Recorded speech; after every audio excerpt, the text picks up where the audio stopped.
very patient. Please let's put our hands together for ourselves. We'll start right away with the national anthem. So may we all rise, please. May we all rise, and media, please give us the national anthem. Thank you.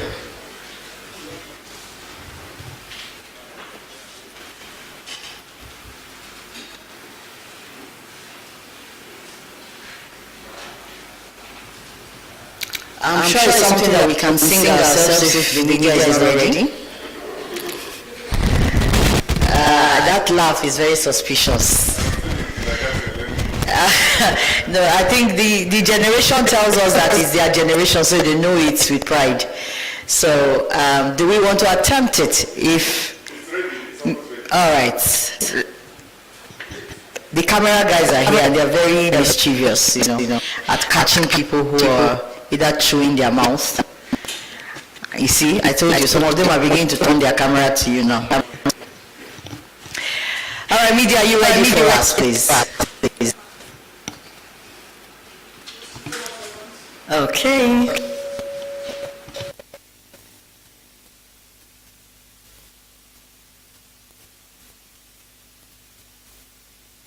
It's up there. We can attempt it, or do we need the music sound along with it?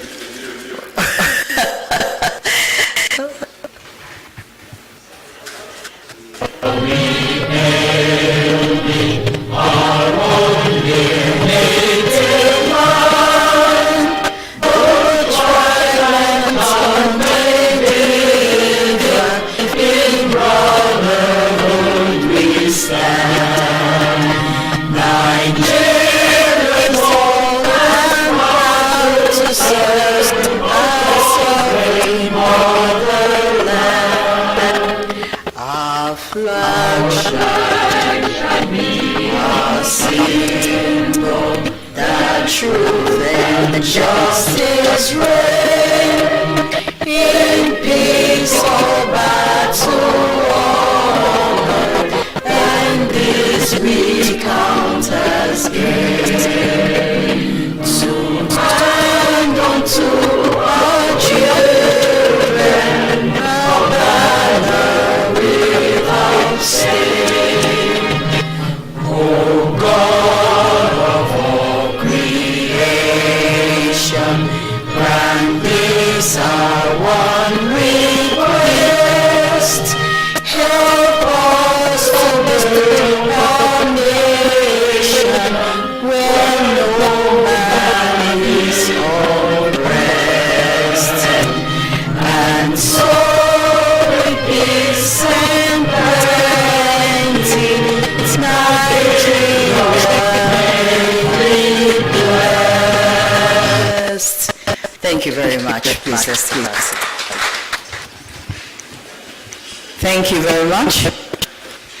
Before we go on, I would like to recognize the media houses that are here present. Thank you very much for coming. We have Great Power FM. We have ANC present. AIT, please clap for yourselves, thank you. We also have TVC News present here. Vision FM. We have Authority newspaper. We have the News Agency of Nigeria, Radio Nigeria, Silverbird Television, Leadership newspaper, Premium Times, Cool FM and Wazobia FM, ASO Radio and Television, and Africa STI. I hope I captured everybody. Who is left? New Central. Is your name on the list? The attendance. Okay. So I drew it from the attendance. So thank you, New Central, for also coming. Is there any other person that's not captured? Who?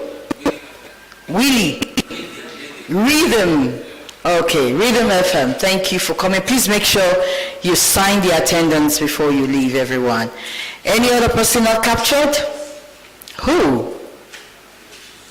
I hear a yes. Everybody is captured? Because it's our day, so thank you very much. I want to make sure that we are ably represented.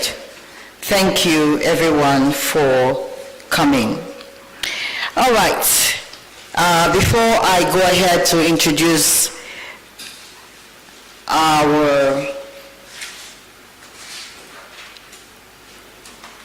those on the high table and, of course, the conveners, I want us to know that today's media symposium is to address the global and local concern on genetically modified foods, what we popularly call GMOs.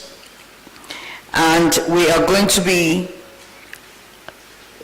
presenting to the media comprehensive evidence-based documents, and of course the experts here will be doing justice to that to make sure that we are properly informed about what the GMOs is all about. I don't know how many of you are confused like me. I don't know what is true. I don't know what is wrong. There's so much suspicion going around. There's so much propaganda also going around. So this is an opportunity for us to ask the right questions, get clarity and understanding, so that in our reporting, we are putting the Nigerian people first. And that is the objective of this gathering today. Our ultimate interest should be the well-being, safety, and health of the Nigerian people. So I hope that a lot of your questions will be answered, and confusions like mine would also be put to rest, so that I can authoritatively speak and also get the Nigerian people well informed on what the GMO is all about, how safe it is for the Nigerian people. So thank you very much for coming, and we want to say a very big thank you to our organizers for putting this together. And I would like to recognize that this event, the organizers are as follows. We have the Center for Food Safety and Agriculture. We also have Alliance for Action on Pesticide in Nigeria, AAPN. As one of the organizers, we have the Environmental Rights Action, Friends of the Earth, Nigeria, also here. Project Splits, Better Food, Better Agriculture, and EII as our organizers. So thank you very much, everyone. Please can we put our hands together for the organizers that have put this together. Thank you. Okay, so we'll start with the opening remark, and I would like to call on the Executive Director of the Center for Food Safety and Agricultural Research, CEFSA, to do us the honor to give us the opening remark, and that is in the person of Professor Christobel Amu. Please let's put our hands together for Professor Christobel Amu.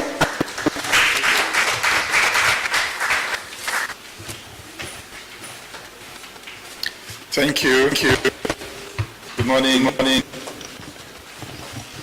ladies and gentlemen of the press.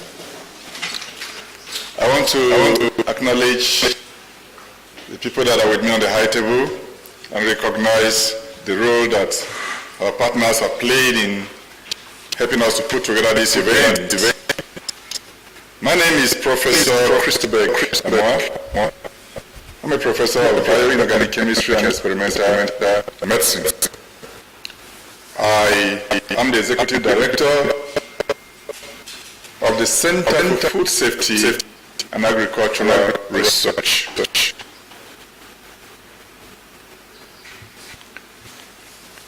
We have put together this event today as a symposium to the media, which also doubles as a press conference.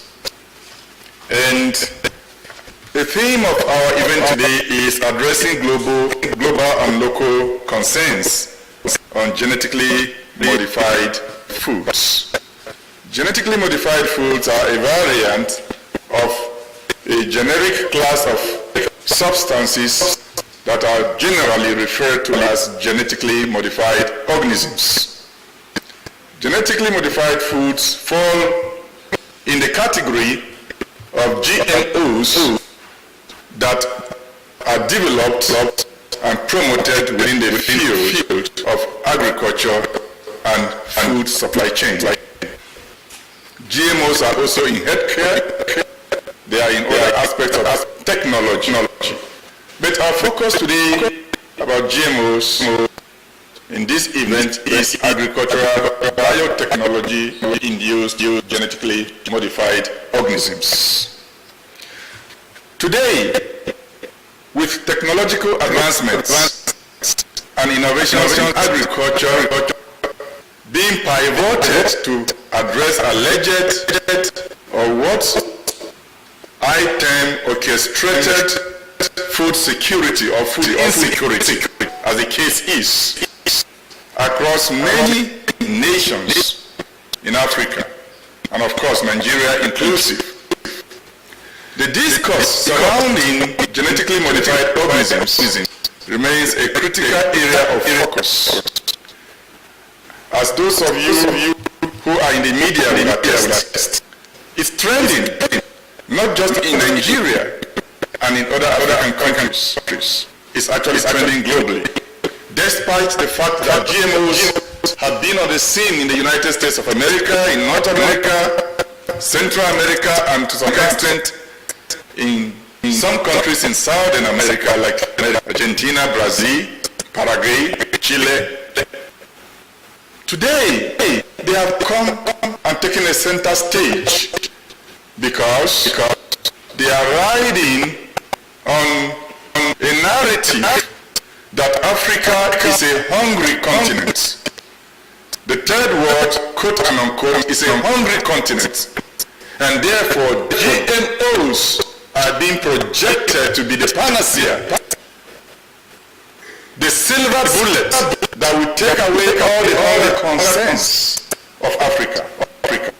That's the pivot. And that's why GMOs today are a central focus in the media and in public discourse. Now, we brought this event together to invite you into the conversation that should not just sustain the discussion on GMOs, but should push it to its logical, scientific, ethical, and safety endpoints. It's a conversation that we cannot afford to allow it to just fade off like many others have happened, because of the consequences from our standpoint as experts is unimaginable. Often when you hear about these consequences, promoters and purveyors of these organisms are quick to jump and deceive, spew out a lot of deception, beginning with characterizing anyone that holds a contrary opinion as a conspiracy theorist. We are not conspiracy theorists, despite the fact that conspiracy theorists themselves are not an anomaly, because most of the technologies of today emanated from what was classified yesterday as conspiracy theories. But to the many who are simple-minded, the moment I am called a conspiracy theorist, the media will buy that narrative and project it to the public as though conspiracy theorists are liars. They are not liars, but this we are talking about today is not a conspiracy theory. This media symposium and press conference aims to interrogate both the global and local perspectives on GMOs, addressing concerns and the role of the media in shaping policy and public opinion. The objective of this symposium is to provide a comprehensive, evidence-based conversation platform for experts, media professionals, policy analysts, and the public to discuss and explore the multifaceted issues surrounding GMOs. So this event seeks to bridge the knowledge gap, dispel myths, and foster an informed conversation on the implications of GMOs for food safety, environmental sustainability, and agricultural practices. In today's discourse and media symposium, we will be discussing around themes like understanding what GMOs are, their science, their safety, and the regulations that go with them. We will be discussing food, health, nutrition, safety, environmental toxicity, agroecology, and biodiversity. We'll be discussing trade monopoly, which is one of the areas that has been shadowed. Trade monopoly, commerce, and implications on the national economy. And we will be looking at food sovereignty, which is what we want the media to understand and interrogate. Because over the time, the concept and context of food security has been used to whitewash the real issue of food sovereignty. There are two different concepts. So we'll be looking at food sovereignty and the implications for strategic national security. And then, largely and finally, conclusively, we will be addressing legal, ethical, and cultural considerations for policy frameworks and what we call GMO governance. Now, on our array of speakers, we have research scientists, we have environmental activists and advocates, we have policy and regulatory analysts, we have agricultural, food, and nutrition experts, and we have trade experts. And lawyers, yes, I mentioned it earlier. We also have trade experts and economists. Now, we expect that at the end of this symposium for the media, there will be enhanced understanding of GMO-related issues from the science, from the facts. There will be clearer public communication strategies because, like the anchors mentioned, our primary aim is to inform Nigerians, to put Nigerians and Nigeria first before private profits. And then we expect that policy recommendations on GMOs will become clearer, and we also expect that at the end of this event, there will be strengthening of collaboration between stakeholders. And in these stakeholders means we and you, the media. So without much ado, ladies and gentlemen of the press, I would like to welcome you to this important media symposium and press conference on addressing these global and local concerns on genetically modified foods and what we generally refer in the acronym GMOs. It is our great honor to invite you to this critical discourse that affects not only our present, but the future of our food systems, our environment, our socio-economic dynamics, the food sovereignty of our nation, the health of our communities, and of course their safety, and the strategic national security of our country, Nigeria.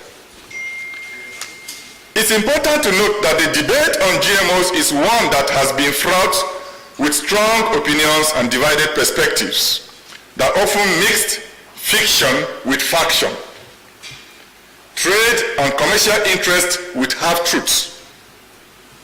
This symposium and press conference, however, provides a unique opportunity to bring together a diverse group of stakeholders, as I have mentioned, including lawyers, scientists, policy analysts, environmental advocates, agricultural players, and media professionals. Together, we hope to share this knowledge and address the various concerns that GMOs present to our country today. As a Center for Food Safety and Agricultural Research, our mission is to ensure that the food we consume is safe, nutritious, and produced in ways that are sustainable and environmentally friendly.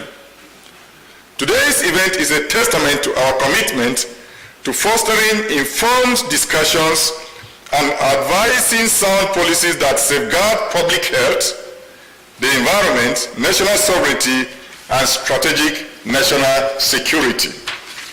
We will excavate the science characterizing GMOs, evaluate their impacts, and consider the food safety, environmental, socio-economic, sovereignty, strategic national security, and legal and regulatory frameworks that govern their use. We will also explore how media representation shapes public opinion, public perception, and influences policy decisions. It is crucial that we show Nigerians our perspective of the facts, guided by the research and scientific evidence, to separate myths from reality and facts from faction. We are confident that by the end of this media symposium and press conference, we will have gained new insights, informed valuable opinions, and acquired the evidence for the ongoing media reportage to help our dear country Nigeria, and indeed Africa, to address patriotic concerns and our political leadership and bureaucrats at regulatory gateways to situate the appropriate policy on GMOs. In closing, we would like to announce to you that after this media symposium and press conference, we are going to convene in a not too distant date an open debate with all stakeholders to a round table. Invitation letters will be sent out to all organizations represented here and more who are involved in the GMO conversation in Nigeria, and this will take place very soon. I want to, on behalf of the board and leadership of all the partnering organizations here, thank you for coming as we look forward to a uniquely enlightening day ahead. God bless you.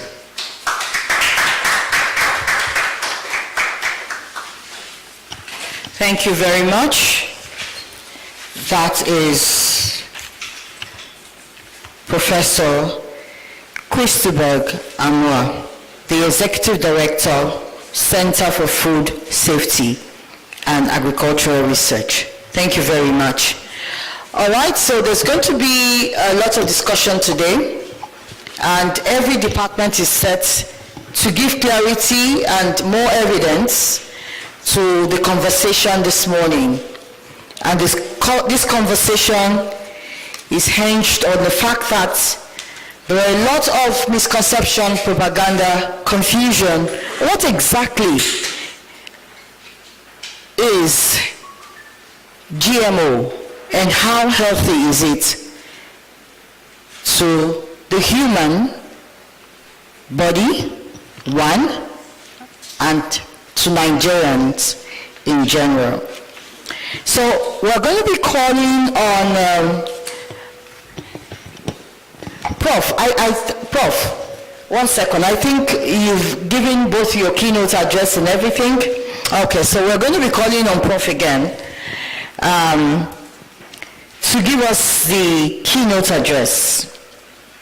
And I'm sure that that will throw more light to the conversation. And after that, we'll come to the panel presentation, where each of the organization will be showing us evidence on why they have taken the position on GMOs. Please, one more time, let's clap for Professor Chris Subeg. Thank you. Thank you. This is not going to be just a keynote address per se. It's going to be my presentation, my panel presentation, so that I don't have to come back here again. Good morning once again. I'll call on the control room to display on the screen the file titled Glyphosate Research Papers. Glyphosate Research Papers. Is it here? Is it loaded here? It's here? Okay, so let's...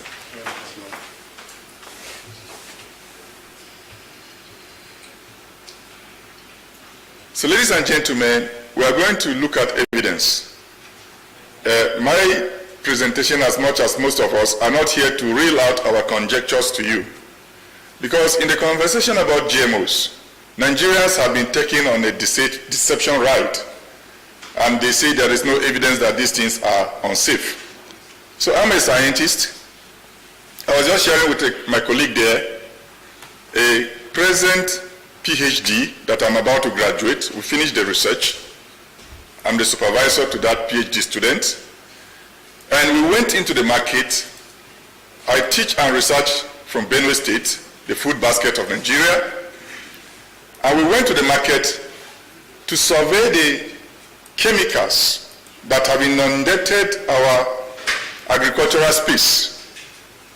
Farmers are using chemicals like water nowadays. And I'm going to show you evidence that the ubiquitous use of those chemicals is accentuated as a result of the introduction of genetically modified organisms. The most used broad-spectrum herbicide all over the world is known as glyphosate. It is one of the key ingredients in Roundup. Can I have this bottle, please? It's one of the key ingredients in Roundup. This is a bottle of Roundup, and it's very popular with farmers and those in agricultural practice. I'm a chemist, and when I hear somebody who knows nothing about chemicals come up to the Nigerian media space because of the privilege of office to take Nigerians to a very dangerous precipice of deception that these things are safe, it baffles me, because all through my scholarship this is what I know. Nobody knows about chemicals more than me. I'm a professor of chemistry. And these things are not your friend. This is not water. So what we found out in the market, I'm talking about research that we are going to publish very soon. What we found out in the market is that most of the formulations that you see in Roundup are not just glyphosate. And why glyphosate? The history of glyphosate will tell you why glyphosate. The history of GMOs will tell you why glyphosate. Glyphosate plays a very central role in the promotion and proliferation of genetically modified organisms. And when you see people talking about GMOs, this thing, they don't talk about it, even though they mention it. Because by the time you, the media, begin to ask surgical questions, you will look at the names of some of those seeds that are brought into our country as GMOs, like the soy.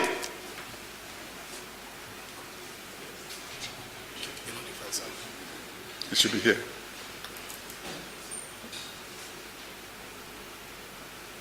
This is not it, okay? Maybe this is it. Yeah, this is it. Okay. Bring it up. We're going to do it just to scroll up. Yeah. Okay. All right. So now they will call it RR soy or Roundup Ready soy or Roundup Ready corn.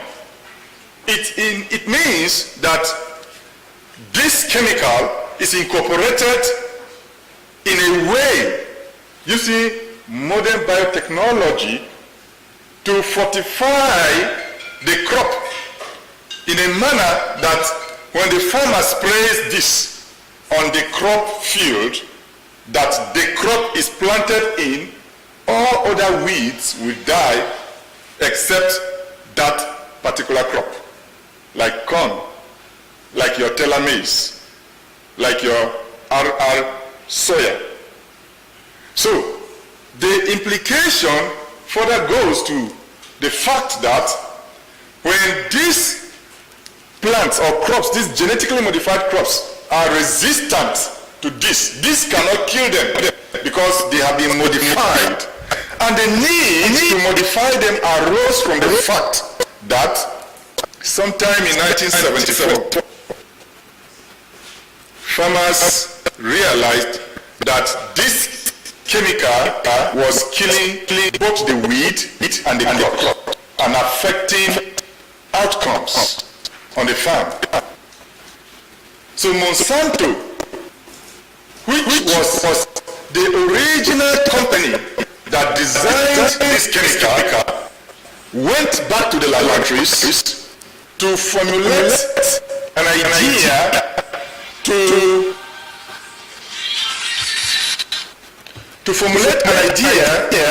to alter the genetic code of the crops in such a manner that when their flagship product that was very popular was gaining popularity and raking in the billions across the world will not be affected.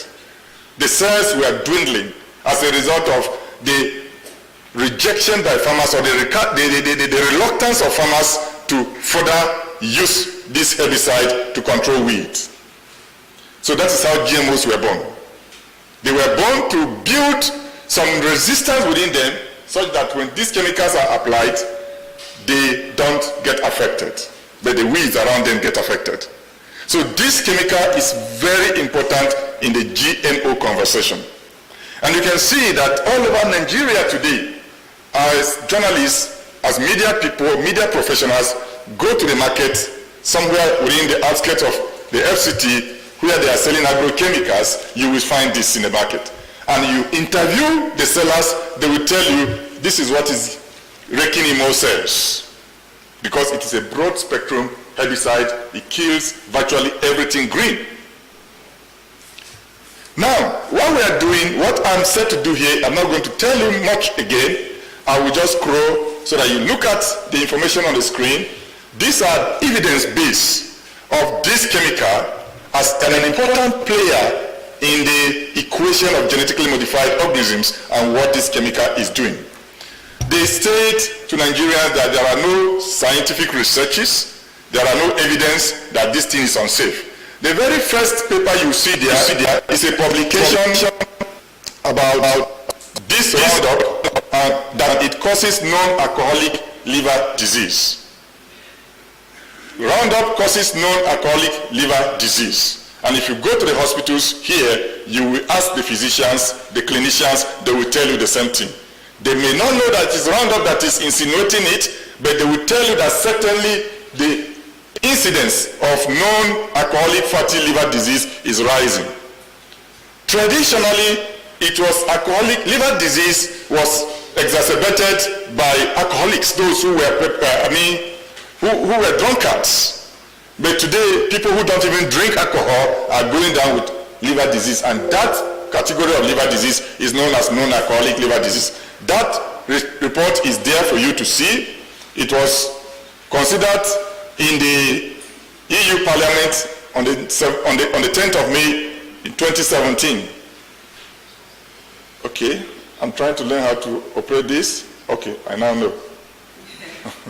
So, there are, you look at it there, we are going to give this material to you to go interrogate it after here so that you have evidence in your hand that nobody can come in the name of whatever office to say there is no evidence, this thing is safe. We have a Journal of Environmental and Analytical Toxicology here highlighting the teratogenic effects of glyphosate-based herbicides, divergence of regulatory decisions from scientific evidence. What is in this research is that most of what you see there as regulatory decision doesn't really follow the real scientific evidence. For example, you saw some numbers here. In the EU, Australia and New Zealand, the current acceptable daily intake, which is known as AGI, and the chronic reference dose, which is known as CRFD, are far, far, far above the scientifically established safety limits for this chemical. So that means in the EU it is 0.3 milligrams per kg per day. In China and Russia it's 1 milligram per kg per day. In the US it's 1.75 milligrams per kg per day. All of these figures are far, far, far 10 times above the established safety limit for these chemicals. And these researchers have found that what we see in foods, even food products on the shelf, contain this chemical in amounts higher than these figures. We have another one here, glyphosate formulations and adjuvants. As I was showing you here, and typical of most of what these companies are doing is that they produce this, send it to the market, but there is no composition, fractional composition of what is in this on the label. You can take a picture of it and make your story. There's no compositional analysis. But in what we know is that most of it, the highest composition of glyphosate is 56%. Some are there in the market that have just about 35, 36, is 40, 42% of glyphosate. But the interesting thing is that these adjuvants are even more active, they contain more active ingredients, and they work more aggressively than even the glyphosate itself. And mostly they are chemically modified amines, and the companies will tell the regulator like Nigeria National Biosafety Management Agency or even NAFDAC that these like some of what you see if you have any background in chemistry or in pharmacy, you will see that they will compound a drug and they will say the excipients, they are inert. That is what the training in school tells the students. Tell them in practice, these are not inert at all. These are not inert. Increasing evidence shows that some of these adjuvants are more toxic than even glyphosate. And there is a reason for that.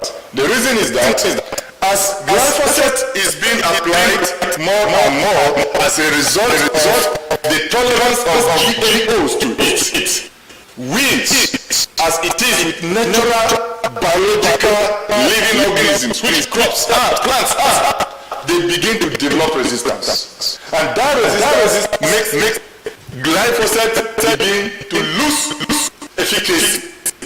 And because of its loss of efficacy, if you go to the farm now, you see farmers are combining different cocktails to make what they are spraying on the weed more effective. So these companies are now adding adjuvants that are more toxic than the active glyphosate.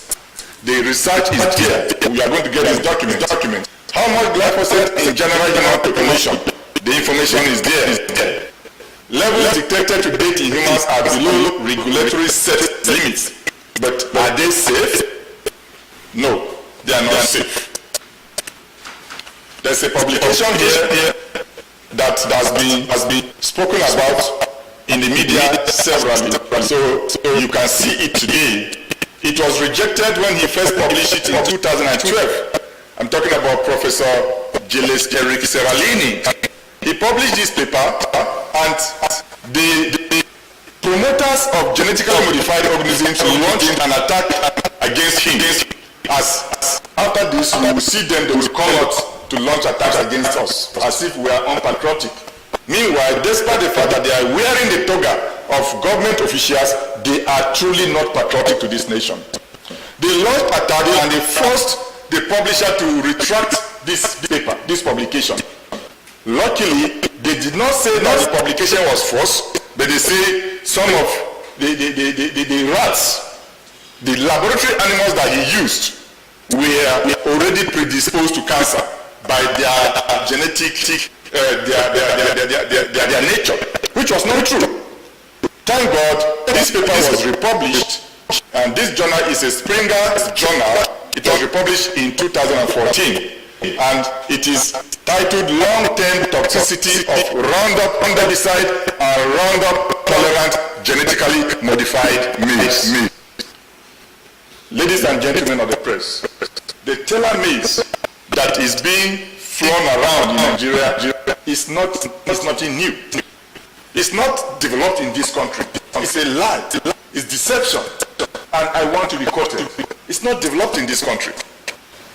It is a variant, a progression of this very maize that was tested. This research was done in France and in Spain, is it Spain or Italy? And this maize particularly has been rejected in Mexico. Now it is finding its place in Nigeria because of our population. Because Nigeria is a big market. By the time they force our government to accept this deception, they will rake in billions again.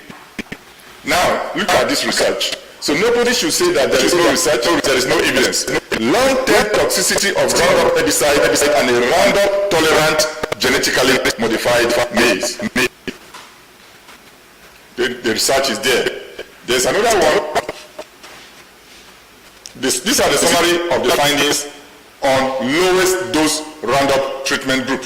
Because in research in the laboratory, we have the treatment group and the control. I'm going to round up now. The rest, you will have it with you and interrogate it yourself. At least I'm on record that we are going to give you evidence. And I'm sure the other panelists are also going to give you a handful of evidence. But look at this. 3 times more pathologies at anatomical level were revealed by histological, that is microscopic analysis. Blood and urine biochemistry suggest that from those lab animals, their blood and these animals, remember, they were fed with genetically modified maize. They were actually 3 groups. Those that were fed with GMO maize, those that were fed with natural normal feed that was laced with Roundup, and those that were fed with normal feed without Roundup, without GMO as control. And the research showed that the outcomes that I'm reading before you here were correlated between those that were fed GMO maize, GM maize, and those that were fed their feed laced with Roundup. Similar results. And of course, the GM maize had Roundup residues in it. So in the blood and urine biochemistry of those rats suggested that there was impairment of their liver and especially their kidney function. You know, when we want to test the efficacy of your kidney in filtering your blood and bringing out urine, it is your blood samples we take. And when we take your blood sample, we look at what we call your glomerular filtration rate. And as you age, naturally your GFR reduces. But if it is abnormally too low, it gets you predisposed to the point that you'll be declared that your kidney is packing up. It will be kidney failure, complete kidney failure. So their urine and their blood suggested that there was this hepatorenal dysfunction, their kidneys and their liver. Then, anatomically, those rats presented with large tumors in their testes and in their abdomen. And he measured and found out that testosterone, which is the male hormone, 96 got increased in the rat by 96%, while estrogen, which is the female hormone, decreased by 26%. And that was a very diametrical imbalance, suggesting there was a disruption in the endocrinal system of those rats. I know rats are the lab animals and rabbits. They are the lab animals that we use in animal studies. The research also brought up electron microscopy analysis of the liver, and it shows statistically significant alterations in the hepatocellular parenchyma, That is the cellular structure of the liver. And suggesting that there were major changes in gene function of the liver of those rats. So you can go on and go on, and you see a lot more in this. All I have tried to do, because we don't want to keep you here long enough, is to put these things together. You will take them, but the story is that there is evidence that GM maize, Taylor maize, is not safe until proven.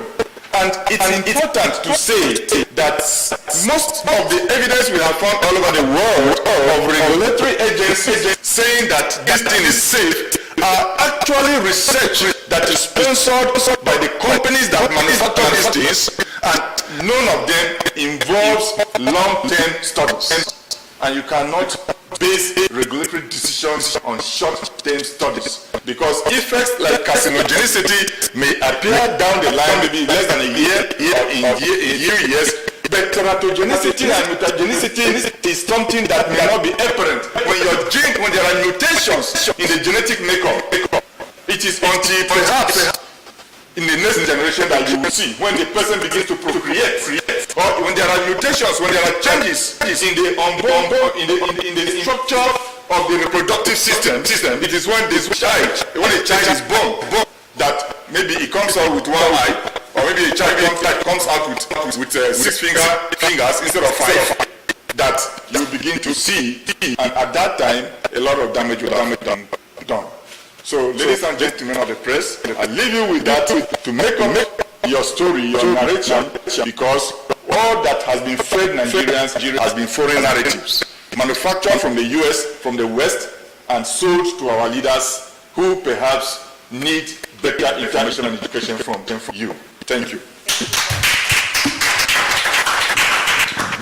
Thank you very much, Prof. In fact, when Prof was talking about, when he was looking at me, when the next generation will begin to come, that's when we'll be wondering what is happening. I cover myself with the blood of Jesus. At least I don't burn finish. So, it will not affect me. I may not affect our children. All right, thank you very much, Prof. Some very scary information there. For me, very scary. It reminds me of the Hiroshima bomb that year, and we found out a lot of children or people were born with all kinds of defects. Also, my mom told me the story of the war in Nigeria in the 70s, because I was born in the 70s, 1970 precisely. And my mom said in that era, that period, a lot of women who had children during the war, 69, 70, they all came up with one defect or the other. Shorter hands, some no hand. So when she had that baby, she had to make sure they counted the fingers, the toes, and everything to be sure that she was complete. And that's the beautiful woman standing in front of you today. So we don't want a situation where we are scared of our future. But we also have 3 other presenters who will be telling us, short please, exactly what we should be looking out for when it comes to this genetically modified foods that has become a concern and an issue in Nigeria today.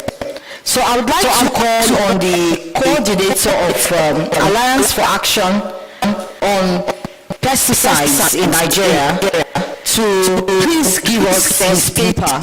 And these papers will form the panel presentation and discussion and interaction when it comes to the media interaction session.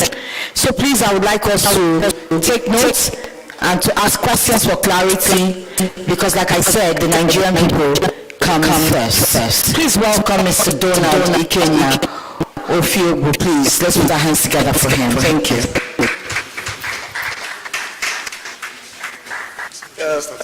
Thank you very much. Any of them most recent? I think the other one, yes.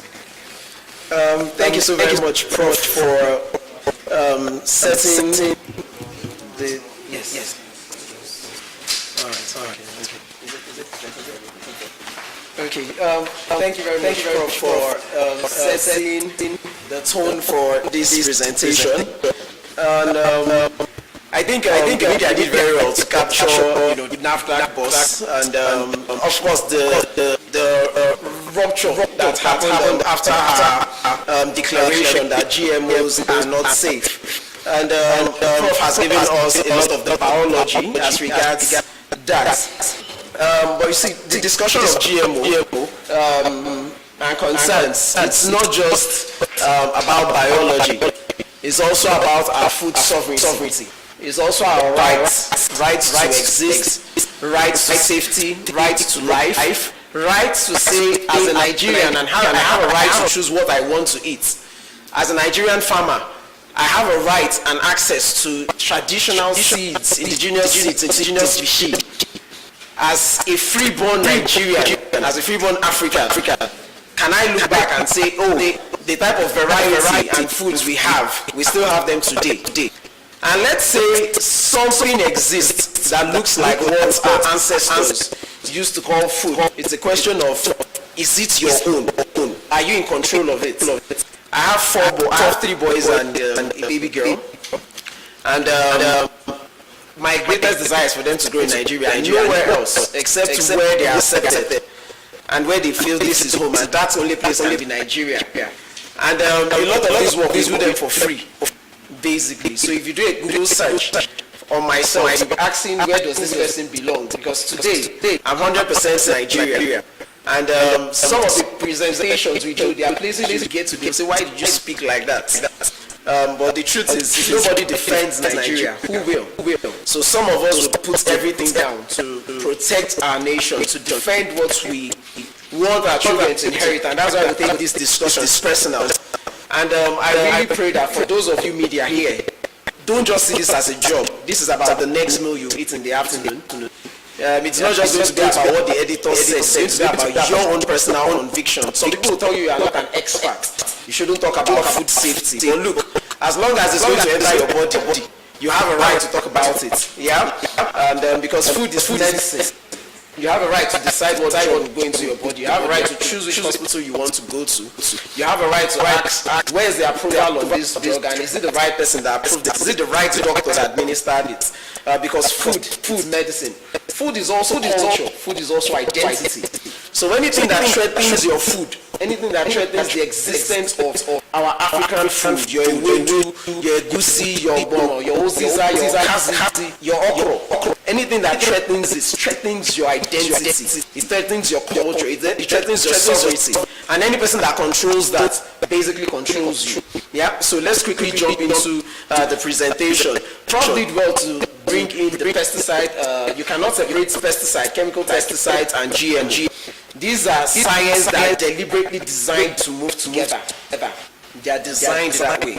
My name is Duna Odikino.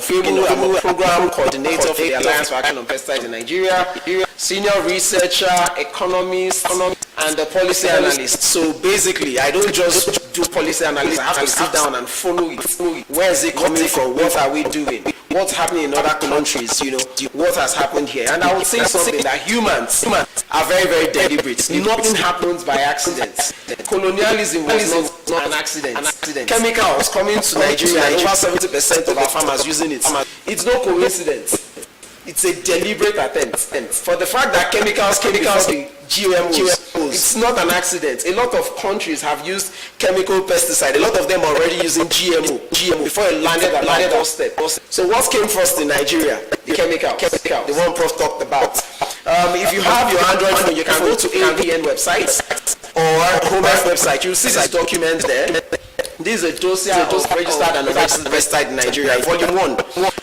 Google, and then you see information on the chemicals sold in Nigeria, their regulatory status in other countries, glyphosate, paraquat, all of them. We use them in our country, So why are we even using them in the first place? What's wrong with our food system? How did we even get to this junction? As an ordinary person who have been to Intako, Jabi Market, my 12 markets, if I ask you today how much is food, tomato, yam, if I ask you how much are there, you tell me, and then I ask you why are they like that? Why are we having food insecurity problem? What are the first 5 reasons you give me to root causes? Go and ask the same question to regulators. The National Biosafety Management Agency, Agri Research Council of Nigeria, they are researchers, they are regulators, so they know. So ask them what are the 5 issues, the 5 major problems. For going to address food security, just like our wonderful president has mandated state governors, address food security. What are the first 5 things you address? So from our count and the ranking, you will see that our land size, for agricultural farm sizes, we're having large deviation and they are shrinking. And what's causing them to shrink? Number 1, violence and conflict, insecurity. Farmers can no longer farm. You can no longer go to your farm because you have to deal with your harvest eaten up by cattle, and nothing will be done. You will not get any compensation. You would not get proper insurance coverage. So violence and insecurity is a big problem. It's persistent. We've not gotten any action by anybody to strongly address them. Climate change is here. It's here to stay. We're trying to mitigate and adapt. So we're seeing lots of flood.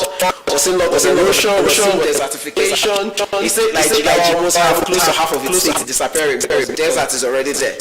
We have lots of drought. We have deforestation. We have heavy pollution.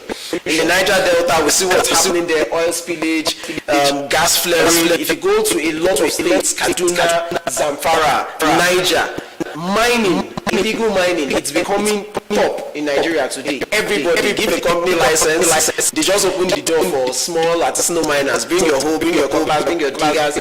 Dig, pollute the waters. And of course, nobody needs to tell you that mining and security goes hand in hand. So a lot of the communities, a lot of farmers are either chased out of their communities or going into mining that never ever restore the environment. We also have a problem of weak and poor and wrong mechanization rate in Nigeria. So when government is thinking of mechanization, your media, what do you cover? Big, heavy tractors that small women farmers cannot use. These small women farmers produce 70% of the food we eat in Nigeria today. 70% of that food which these small women holder farmers produce, 40% are going into wastage. Nobody is bringing up any concrete strategic actions to cut down the waste, the food wastage. So why are we putting so much energy to push GMO? Why are we not looking at solar storage system, agro storage system, solar dryers, all of those beautiful technologies? Why are we not putting so much effort in there to address wastage? So 40% of what's produced is wasted every day. In a country where we say there's huge malnutrition, there's huge hunger. We also have an urban system. Everybody, house deficit. Let's build more houses, let's build more roads. Yes, but how?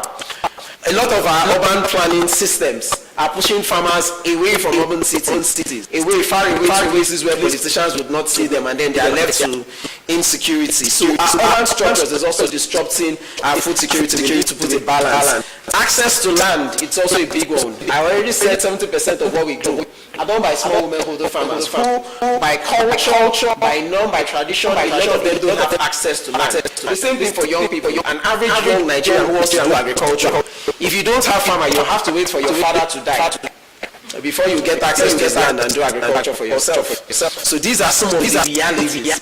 And of course, if you put all of this combination together, you see that the farmer is really desperate and is a businessman behind everything. The farmer is just a businessman who wants to make profits. And that is why you have over 70% of our farmers use chemical pesticides that are highly hazardous. We've done a survey, we've done the statistics. If you visit the website of APN, HOMEF, if you Google, in fact, just Google chemical or pesticide use in Nigeria, you'll see all of these statistics there, you'll see the sources. So a lot of our farmers use chemical pesticides. A lot of them are highly hazardous. Over 50% of them are highly hazardous. A lot of the chemical pesticides, which Prof talked about, this is one of them, I don't want to touch. A lot of them are not just highly hazardous, but over 50% of them are banned in Europe. A lot of them are banned in Europe. So they are manufactured and patented by a lot of them, largely European companies. If you use them to grow food apply and export those foods back to Europe, that food will be rejected automatically. Yeah? So come back to Nigeria. We have about 20 of our foods that are largely under export ban for Europe. Beans is one of them. Advocacy is one of them. Palm oil is one of them. Sesame is one of them. Last 2 years, Japan is already saying we're no longer going to import sesame from Nigeria. 30% of our sesame in this country are taken by Japan. They don't want our sesame again. Why? Pesticides and all of that. Safety standards and all. So we're losing a whole lot of money for food exports. Let's say we don't care about our own lives. Yeah? So while we're talking about that, a lot of agro companies in the world, we have about 5 companies that control seed and chemical companies. These are the same companies. So the same company that produces these pesticides is also a seed company. Yeah? They've been doing this business for a long time. So when they identify a market, they don't just throw the GMO seeds and the chemicals in there. The chemicals go in first, pesticides. And what do these chemicals do? They destroy all the weeds.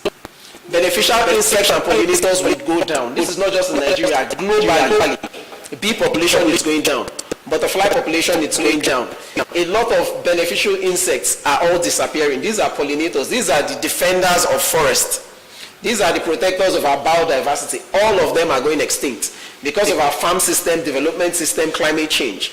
While one would quickly think that, okay, how do we attend to nature? Our soil, a lot of them are drowned with pesticide. Why are we not going back to addressing soil health? Why are we not changing our farm systems to systems where we depend less on toxic chemicals and, of course, GMO? We're not thinking towards that direction. So I've listed all of these main challenges. So the question is, how is GMO addressing issues of violence, conflict, and insecurity? How is GMO addressing the issue of climate change, flooding, droughts, deforestation? How is GMO, this push for GMO, how is it attending to wastage? How is GMO addressing the issues of poor urban system and access to farm inputs and the biodiversity loss? How is GMO addressing these issues? Because these are the root causes of food insecurity in Nigeria. How is GMO addressing them? If GMO is not addressing them, then we're putting the wrong peg in the wrong hole. Yeah? So this is one of them, and then we'll continue. So these are some of the questions as journalists. We hope you can ask promoters, why is this so important here in Nigeria? So let's move on. So Nigeria, like we said, we've talked about the climate, we've talked about the conflict, and we've talked about the impact. The impact of this is riding food insecurity. We're seeing food shortages caused by these main factors. And the solution, unfortunately, that we see agencies trying to push, it's a GM. So the question is, who's behind them? So from the survey we did, we realized that there are 13 most common pesticide active ingredients that are used in Nigeria when we did that survey. And from that survey, the most common active ingredients are the ones you can see there in green. Out of the 13, 7 of them, if you check the dossier, some of the reports here are from the American Environmental Agency, the FDA, USA, you see the EU chemical and chemistry agencies. A lot of them have looked at these active ingredients, even WHO, FAO, and they have scientific proof and classification on their hazard level. So when we did all of the comparison, putting together the dossier, we found out that 7 out of the 13 most commonly used chemical in Nigeria are cancer causing. As of today, Nigeria has every year 102,000 new cases of cancer. These are reported cases. Reported cases are those that have money that can go to hospital and diagnose, and they tell them they say na cancer, they worry them. Those are the people that go to the hospital and they confirm. We have 102,000 new cases every year. Out of these new cases, every year we record 72,000 deaths. These numbers are just conservative. Yeah? So that is it. We have over 70 million Nigerians living with chronic kidney disease. A lot of these chemicals are major attributors. Now, we've been using these chemicals, we've been importing since 2015. GMO started, this GMO hunger. We started it formally. When I mean formally, the one we can see, the one they come on news and talk about, national biosafety, since 2015. but it has been smuggled into this country through different channels, from borders to development programs. They've been given to our farmers. They've called it development aid. We've called it assorted luxurious biscuits, ketchup and the rest of them. They're in our supermarkets. NAFDAC in 2018 came up and said they have not approved any GMO. If you have it on your shop, remove it. They said that in 2018. That was 2 years when NAFDAC was formed. Now, pesticides, we've been using pesticides for God knows when. If you go to WFO and you look at the trends of pesticide imports into Nigeria, look at pesticides, look at herbicides, look at insecticides, look at the trend. The trends are all pointing upwards. The imports, volume of imports. Nigeria is one of the largest importer of pesticide use. The last data from 2020, we're using about 147,000 metric tons of pesticides in Nigeria. We've been doing this since God knows when. But have hunger reduced, not just in Nigeria, all over the world? Have these chemicals reduced hunger? The answer is no. Nowhere in the world. Nobody in the world can tell you we've used chemical pesticide, we've used GMO, and we've been able to cut down hunger. Nowhere. Not in India, not in Mexico, not in USA, nowhere. So all of this drive and noise are being sponsored by big corporators, big corporate agricultural companies. The Monsanto, the Bayer, the Syngenta, all of these guys are corporates. And WHO and FAO, they've made these statements over time. If you Google, you would see them. Stop Toxic Alliance. We see a lot of regulators, not just in Nigeria. They go to bed with agro companies. They go to bed with these companies. They support workshop. Some of you have been to this workshop, but you just didn't know. They'll put their logos there. They have association. Crop Life Nigeria is an association affiliated to Crop Life International. One of the slides here I will show you, you'll see the board members of Crop Life International. These people sponsor bills. So I tell you, it is a deliberate movement. We will say it's conspiracy, but I tell you, it is deliberate. Bring in the chemicals, they take the chemicals, it destroys the weeds. Traditional and indigenous species, they disappear. Today, how many of the traditional indigenous species do we have? GMOs are not targeted at any food or any crop. It's about business, it's about money. So they target your staple food. They've tried it on GM cassava, ask IITA. It's there, it failed. They've tried it on tomatoes. Now they are on maize. They've done it to beans. They've done it to rice. They're not coming for foods people would not eat. They are coming for foods that our population are going for. It's business for them. This is not about saving Nigeria. There's no messiah. No corporation is a messiah. Bill Gates is not a messiah. USAID, all of the development partners, they are not our messiah. Africa needs to decide and protect itself. So we must say this loud and clear. We must design our own solution. And it must come from us. And we must be weary of, okay, I'll have to caution myself a little bit. But we must be concerned for our brothers who are not following the trend, the global trend. We must be worried about our brothers in the food industry, the regulatory industries, that don't seem to be following these issues. And their work conditions need to be improved so that they can follow these issues, because I would rather blame it on their work conditions. Maybe they are not paid enough, they are not given enough budget allocation, so they don't follow these issues to know what is happening, what is the implication. So let's quickly run. This picture is a picture, these are reports from you guys, the news media, on people that have the casualty, or people that have suffered death as a result of the chemical pesticide we've been using. One of the biggest was in 2020, where over 270 Nigerians died in a community, one community. They lost 270 people, Benue State or Yoruba, due to the poisoning endosulfan. This is one of the pesticides also. It can be glyphosate and the rest of them. These are statistics and news headlines of food rejection in Nigeria. One of them, over 76% of Nigerians agricultural community are rejected by EU. This is NAFDAC. Shippers Council say 82% of Nigeria's export agro-allied products are rejected by the EU.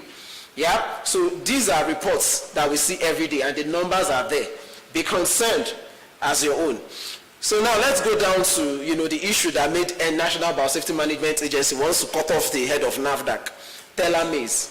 When we hear telomerase, it seems that it's new, it's something new. Telomerase has been there over a long period of time. Telomerase is the same as MON 810. MON 810, that's telomerase. Yes, Monsanto 810. So if you Google number of EU countries that have put a ban on MON 810, you see lots of EU countries. There are over 19 countries in the EU have put a ban on this MON 810. Kenya, 2015, put a conditional ban and a conditional approval on one of the varieties, on one of the GM varieties, which is this one. In Kenya, it's called Wema GE Maize DT. They don't use the name Teller. It's the same. So if we go back, let me say it clearly, and Prof also said it. This maize is not engineered in Nigeria. Now they will come and tell you, oh, it was done in Nigeria, Ahmadu Bello University, Where is the professor? Where are the research papers he has done? Where are his past histories? Where are his publications? Check on LinkedIn, what work has he done? Check on Google, what are the works he has done in the past? Where is the laboratory where he did the gene engineering? Where did he do all of that? This site you're seeing here, this is from the Institute of Agricultural Research, and all of these things, all of these highlights, I got it from there. And one of the highlights says on January 11, 2024, the Institute of Agricultural Research, Samaru, that's in Zaria, Ahmadu Bello University, achieved a significant milestone as the National Committee on Naming, Registering and Release of Crop Variety, Livestock and Breed granted commercial registration and release of 4 transgenic maize hybrid known as Stella maize. It is called name, registration, and release. They did not engineer it. They did not develop it. They were not the ones that held the scapulars and the microscope and they were doing the editing. They just did something called certification. They just did something called check and stamp. That is all they did. Now within this same publication, and you'll see a Google link there, so when you have the slide, all you need to do is click and read yourself. Within that same document, you see a section also highlighted where they said the transgenic technology encompassing gene constructing, now this is where the work is, gene constructing, gene transformation, recombinant DNA technology, and proprietary information is generously licensed royalty-free. Please just delete that royalty-free. There's no free lunch. Nobody will give you free lunch, not even Bill Gates or Dangote. These people still they find money. And license free by Bayer Science Crop, formerly known as Monsanto. These are the people that own the technology. These are people that have designed the technology. So on TV, I was on Arise TV and I asked the regulators, who is the owner of Teller Maize? All of them were looking at me. Who's the owner? These are the owners. And then they've used the word royalty free. They've used this same scam in so many other countries. And at the end of the day, they will come around and sue farmers. They've done it in Mexico. They've done it in United States of America. So what we're seeing here are just implications of what has happened before. So these informations are there. I tried looking for the professor that they said, did the whole thing. So I would like to see lots of publication he has done on this area. I would also like to see the report because National Biosafety Agency, they've not made these results public. They said it's safe, we should take it like that. Like politicians, take it, it's safe. We need evidence. Food is public health and public safety issues. Yeah. So these companies, we have already, Nigeria has laws. We have a patent laws. We have the Plant Variety Act that was passed in 2021. This law gives the right for distribution, sales, and storage of this plant variety exclusively to the person that holds the patent information, which means farmers cannot even store. Farmers cannot share or redistribute. It's the company that has that sole right. These are reports from the African Center of Biodiversity on the failure of this same Teller maize under the name of Wema maize in Kenya. The report is there. This is the conditional application that was given. These are evidences of how these same companies sued farmers. The next is, and then on the side, you see the number of countries in the EU that have put a ban on the cultivation, imports of GM in their countries. All of them are there. We have Germany, we have Poland, we have France, we have Italy, we have Australia, we have Hungary, we have Greece. These are also Nigeria's export markets. So by the time you finish growing your Teller maize, you cannot even export it to Europe. They would ban it again. They will reject it again. So we need to be smart, even in our business thinking. Should we not care about the life of Nigerians? If we go on and on and on, all of these are there. These are cases and these are the GM Mexico. These are just lots of cases, and the evidences are all there. Why these GMO are banned? They are all there. So these questions are there, and we hope that as media people, you can speak to these issues. We don't have labeling in Nigeria. So even if you're going to bring GMO, are you forcing it on Nigerians? Don't we have a right to choose? Don't we have a right to decide if we want it? So they are saying they are working on the labeling. Would you give us the food rate in the market and work on labeling later? Or would you put labeling laws, ensure it can work before you talk about release? And at the end of the day, it's really not in the power of the National Biosafety Management Agency to release food. That role belongs to NAFDAC, and a lot of efforts, deliberate efforts, has been made to remove NAFDAC. 2 laws have passed the National Assembly to remove and repel the power of NAFDAC as regards to pesticide regulation in Nigeria. They are doing the same on GMO, and I ask all Nigerians to stand behind NAFDAC and say we don't agree. Thank you so much. Thank you. We don't agree. All right, thank you very much. Please, I want us to know that we just have 3 speakers more. And you have 15 minutes each, please. Most of this conversation, when it's time for the media interaction, I'm sure they will ask these questions, and you will be able to answer the questions. As much as possible, make your presentation straight to the point, and give the media the key points. From there, they'll be able to ask the questions, and you'll be able to answer them when the time comes, please. Thank you very much. I want to acknowledge Arise News. They are here. Thank you for coming. We also have Plus TV, they're here. Thank you very much for making it. Also want to acknowledge the presence of the president of Practitioners of Content Creation, Mike Rubina. Thank you for also coming. Even the entertainment business, we would have to find a way to pass this message and see that while we are laughing, we're also considering what we are eating. All right? Isaac Israel James, the country director is here. Thank you very much for joining us, and I hope that this conversation will be discussed in the youth circle, because whether we like it or not, they are the next generation that will be affected by some of these things we're talking about. So clarity is important because we are what we eat.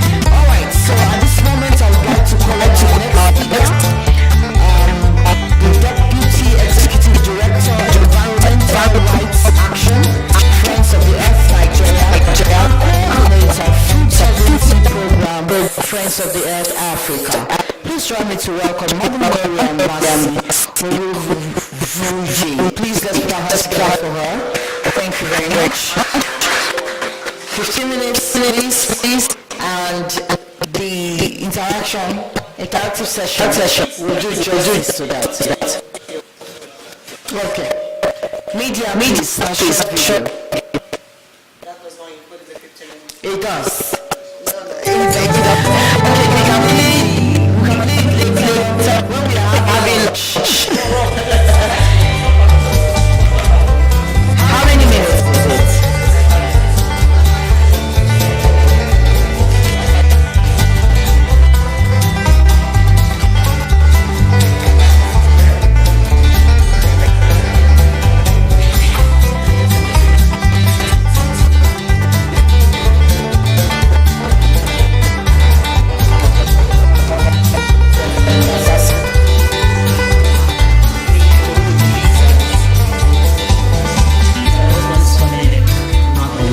That glyphosate in Argentina is causing increases in cancer. You can drink a whole quart of it and it won't hurt you.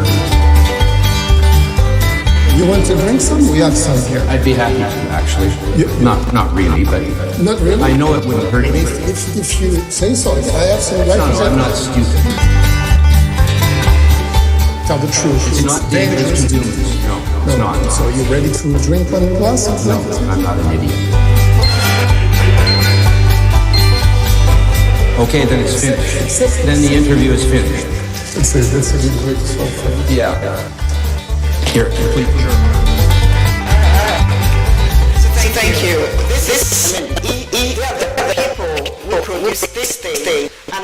he said he's not stupid, he's not an idiot. So are we the ones that are stupid? So that's a question we need to ask ourselves. They keep turning all these things back to us in Africa. Are we a dumping ground? He said he's not stupid, he's not an idiot, he's not thirsty. So are we the thirsty ones? So these are the things we need to keep asking ourselves. This is the same thing. You produce your product, you don't take it when you want to take it. How visible is that? I have 15 minutes, I'll try to. It's obvious from a country look at the national policy. I'm going to be speaking from a legal angle, and whatever I say, I have backup for it. We're not trying to say, we're going to give you facts. It's very clear that the debate whether or not GMOs are an appropriate development or an intervention appears to be over. The general tone of the National Biosafety Act is clearly set for GMOs and products of GMOs imported for direct use as food, feed, and industrial processing. The starting point should have been, do Nigerians want GMO? And I can assure you it would have been a resounding no. Because anytime we go for any debate, the people saying no are more than the handful saying yes to that. So, who benefits from GMO? To answer that question would be, what benefits have GMO crops brought to the world? And for whom? I mean, we'll come to that later. I'm not this professor, so I will tell you more about that. I want to quickly go to the legal aspect of this presentation. It should, however, be noted that usually it is gains of commercial interest that are transferred. They will not come out to say they want to do GMOs to know how to have flood or grass. It's usually gains of commercial interest. In Nigeria, it is cassava, it is potato, it is maize. In Ghana, it is matoke, banana. In Mexico, it is maize. If you go to Mexico, I've been to Mexico, you will see blue, yellow, red. It's the country of corn, it's the own country of corn. I read from an article that the 5,000 of their corn variety of foods, I wrote that because of all this education. But that is the same corn these businessmen want to modify. The government said, no, you cannot come and contaminate our products. This belongs to us. So it is usually gains of commercial interest. So let us get it straight that these are businessmen. So they're not coming into, they want returns from their investments. It should also be noted that once this man-made organisms are released into the environment and the food chain, they cannot recall them. Once you send them out, it's not like you say come back. A typical example is the Starlink scandal that happened in the US in 2000. This was a variety of maize that was engineered for animal consumption. It was not engineered for food consumption because of the CI9B that was inside the gene that was made. But somehow, it found itself in the food chain. That means you cannot control these things once you release life into the environment. It's not like a seed. It has taken a life of its own. The gravity of the contamination was breathtaking. They had to do massive recalls. And even though it started in US, the contamination found its way to Japan, to countries in Latin America. It was in 2000, 2001, and 2002. But they managed to remove. And even though it was planted on a variety of corn that was yellow, it found itself on a yellow, white maize variety. So the issues of contamination are serious issues, are one of the issues we consider when you're trying to bring GMOs to can you contain them? This is US you're talking about. If they cannot, can we contain it in Nigeria? So let's think about it. The answer is blowing in the air. So how did this thing start? The quest for Nigeria. Let's go there. Nigeria is the most populous country with an estimated population of 200 million people. It accounts for over 47% of the West African population. With these numerical strengths, the biotech giants, no doubt, imagine that our nation has a good and ready market for their GMO products. But let's face it, if Nigeria is buying to your products, we know it. It's also instructive to note that I'm giving names, please check it. The Down Food Center made it public knowledge that we need to start making plans for how this product developments are going to be carried out in 4 countries of interest, and how these products are going to meet the regulatory requirements of these countries. They were simply looking for countries that have big market products. Nigeria, of course, one of the world's largest production of cassava tubers, became a spot. They wanted it. I mean, if you have a success story in Nigeria, you've made it. Other countries will line up behind you. It is clear that there was a systematic attempt at breaking down Africa's regulatory systems to embrace GMO crops. Their strategy received a boost when on the 9th of January, I'm giving dates, 2009, the Bill and Melinda Gates Foundation awarded this same Danforth Center a whopping sum of $5.4 billion.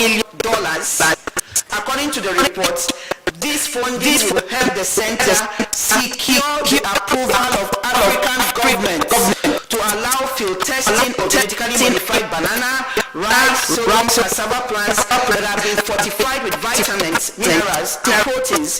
These crops are the mainstay in the diets of millions in developing countries around the globe. So they're not playing. They know what they were looking for. Now, back to Nigeria. How did we get here? The Nigerian Biosafety Management Agency, NAMA, so if you heard NAMA, I'm talking about the Nigerian Biosafety Agency, came into force in 2015. And it's mandated to set up the act came out in 2015. And of course, after the act, the agency came into force. This agency, however, has acted. They're supposed to be a regulator, an unbiased umpire. But NABDA, since they came into force, NAMA, first NABDA, that's NAMA, is Nigerian Biosafety Management Agency.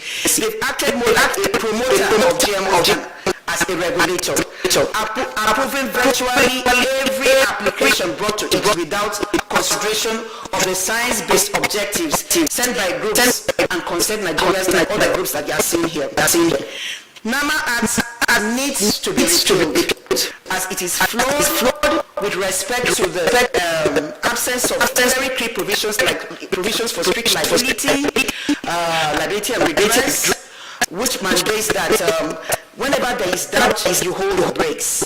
It lacks very critical provisions like the public participations, which gives the agency wild discretionary powers to do whatever they want to do.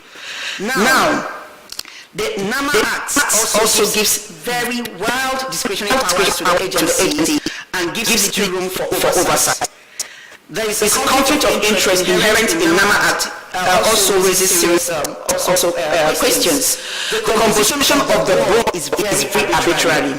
Why should there be people from an agency like NABDA, National Biosafety Agency Development, which is their conduct, their trade, that NAMA is supposed to regulate. And if you look, I asked them to put that thing board.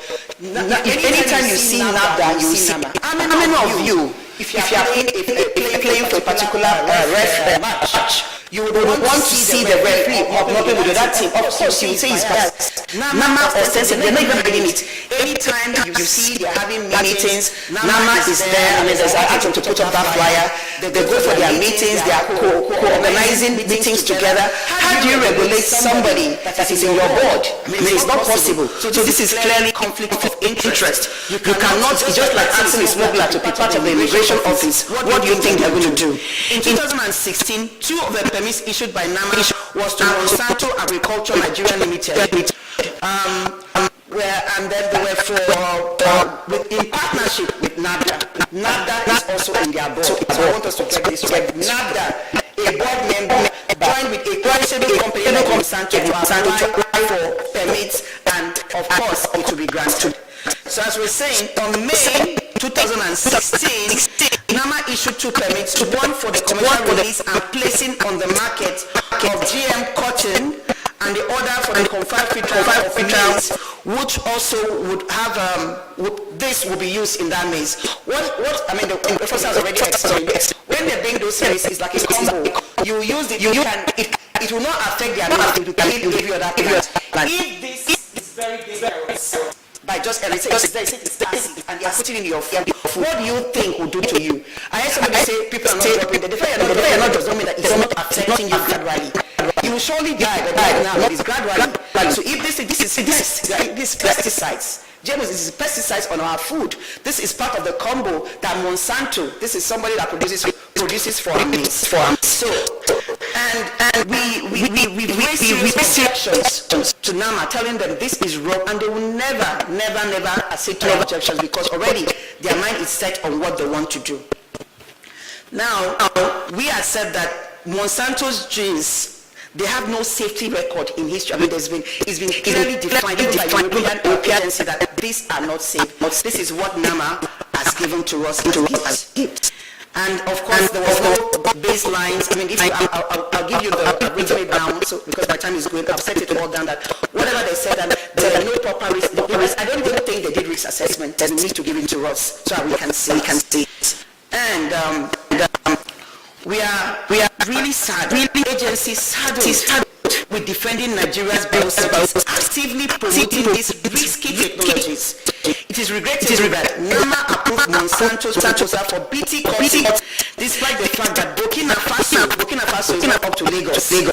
It's a very small country. The government decided to say we're not going to use this cotton again. It's not working, and let's abandon it because it did not help our farmers.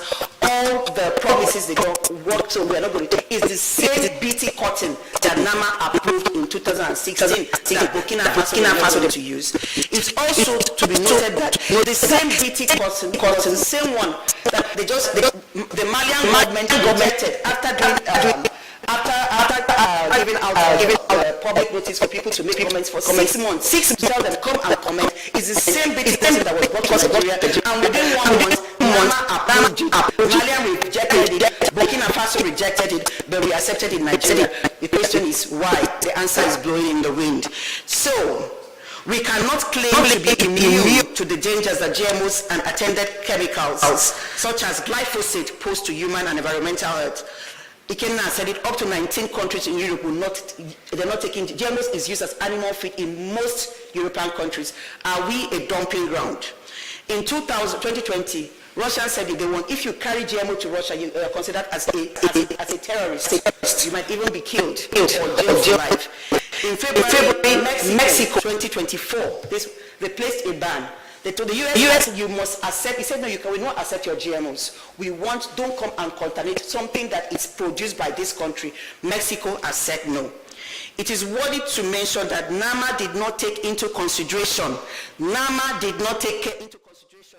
robust objection made by 5 million Nigerians to the wishy-washy applications made by Monsanto, and we do not think that NAMA is ready to hear voices other than those of the biotech industry.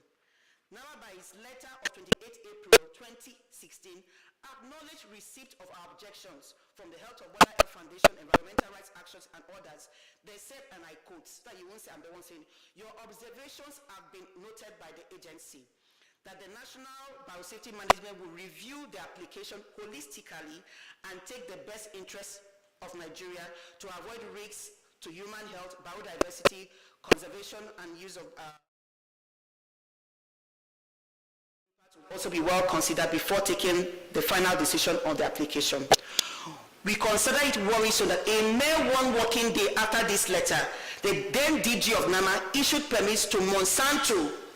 This marks of utter disdain for opinions and positions of concerned citizens who are conscious of the devastating socioeconomic impacts of these things, especially because our neighboring country have rejected it. But my time is almost up, so I'm going to round up now. NAMA approved glyphosate herbicide resistant. Glyphosate, that is it, maize, despite a report by IARC, an international body, that this causes cancer. This established that this causes cancer. It was approved. The full objection can be seen at OMF website. Please try and go and look at it. Now there have been this telomerase it's WEMA, water efficiently rebranded telomerase. There's nothing different about it. It's been rejected in Tanzania. South Africa is one of the first countries that approved commercialized GMOs. They rejected this so-called telomerase, but they brought it to Nigeria, and that I don't think NAMA, if I go and pose as a developer and apply for permit, NAMA will give it to me. There's just in random, I don't know if they think they are marketers instead of regulators, because they have not acted in the defense of our biodiversity, because in many years to come, it's not a question of where if, it is when. It's just a matter of time. What they have done will come to manifestation. So rounding up, we want first that NAMA, we want to give you the benefit of the doubt, but can you tell us how or what risk assessment was conducted by NAMA themselves? We don't want you to just rely on Monsanto's risk assessments or the applicants. You can't say you've conducted a risk assessment based on the person that wants to bring in the product. It is not acceptable. We are demanding that NAMA publish their risk assessments carried out on all the GMOs they have issued out permits. And also, genetically engineered hybrid teller maize is being sold to Nigerians as hybrid teller maize. Why the deception? Why is genetic engineering not written on the package? This deception is unacceptable. The people claiming in Zaire should come out plainly and tell us how they are the ones that developed teller maize, because you cannot tell me if somebody sends parts to you to assemble cars here, like Toyota brings their car, you cannot say you created Toyota car. It's not possible. You are just packing. Please 1 minute. So these people claiming that they want that teller maize, they should please come and tell us the truth. We know that they are assembling plant junk GMO in whatever labs they are using. So before I round up, I want us to say this is the same thing that happened when they brought in cassava. And we wrote to the institution in Switzerland to tell them what is going on. The same cassava, they were assembling it in Switzerland, and then they will send it to Nigeria. And I asked them, do you eat cassava? They said, no, they don't eat cassava. And this was the first time this was going to be tested. And of course, Nigeria became a dumping ground. So we are really asking our government, do we think we are dumping grounds? How can we, the giant of Africa, anybody can just do anything and get away with it? This cannot happen in Burkina, this cannot happen in Kenya, this cannot happen in Tanzania, and everything that is happening. How many GMOs have been? What risk assessment? Our lives matter? GMOs, as I said, are meant for animal feed in most of these countries, and they are not accepted. And we want NAMA to publish your risk assessment. Let it be known that this is what you do, because as far as I'm concerned, you are just issuing permits. You're just more or less a developer and a promoter and not a regulator. Thank you. Thank you very much. That was very extensive. Thank you very much, Madam Miriam Bassi. Thank you very much. Please, let's give her a round of applause one more time. Thank you. All right. Thank you very much for that. We just have one more speaker, and after that, we'll go into the media interaction, and immediately after the media interaction, lunch will be served, and of course, we'll take our closing remark in that order. I am one person that I have a medical doctor as a daughter, and I always say to her that if you want to know the kind of diseases, she's back in Nigeria preparing for the board exams so that she can certify to train in practice in Nigeria. And I would jokingly tell her that just go to NSPPD every morning. You will hear names of cancer. Even children, some of these diseases we talk about, they are not diseases for young people. 2 years ago, one of my kids, just like that, came down with autoimmune diabetes type 1. A young girl. So you find out what is going on. Why do we have diseases that we thought were far away? Why are they so close? Why are they so near? What is going on? And people say we are what we eat. So I'm happy that these conversations are taking place. We're not taking sides. We will ask questions. We will get clarity, putting in mind that the safety of Nigeria and Nigerians are concerned here today. So, and I'm sure that we, the fourth realm, hold the power to inform the people of what is right and what is wrong. Okay, I would like to invite now the Deputy Director for the Center. 1 second, please. I want to get it right.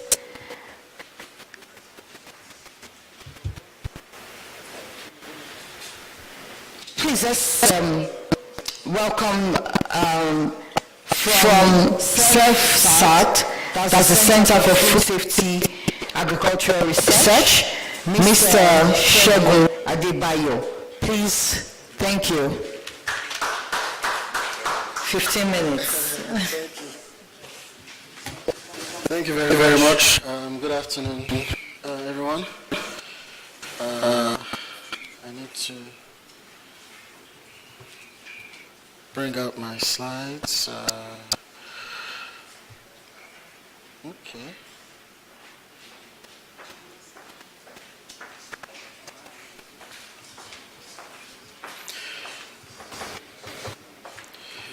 Yes, please. Just open the directory.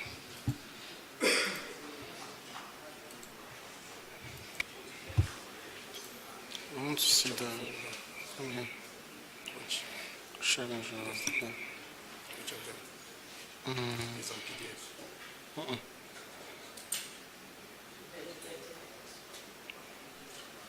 Microsoft Word.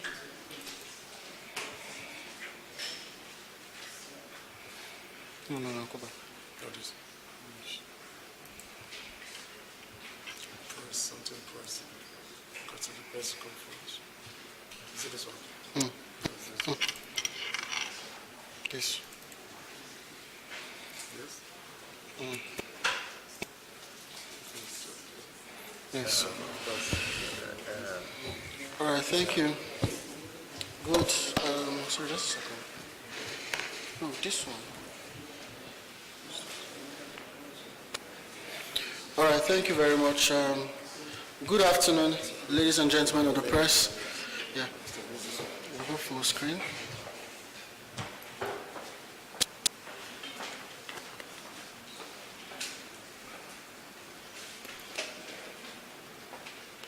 Okay, so I used to think that to effect changes in any system, I needed to be the president of the country.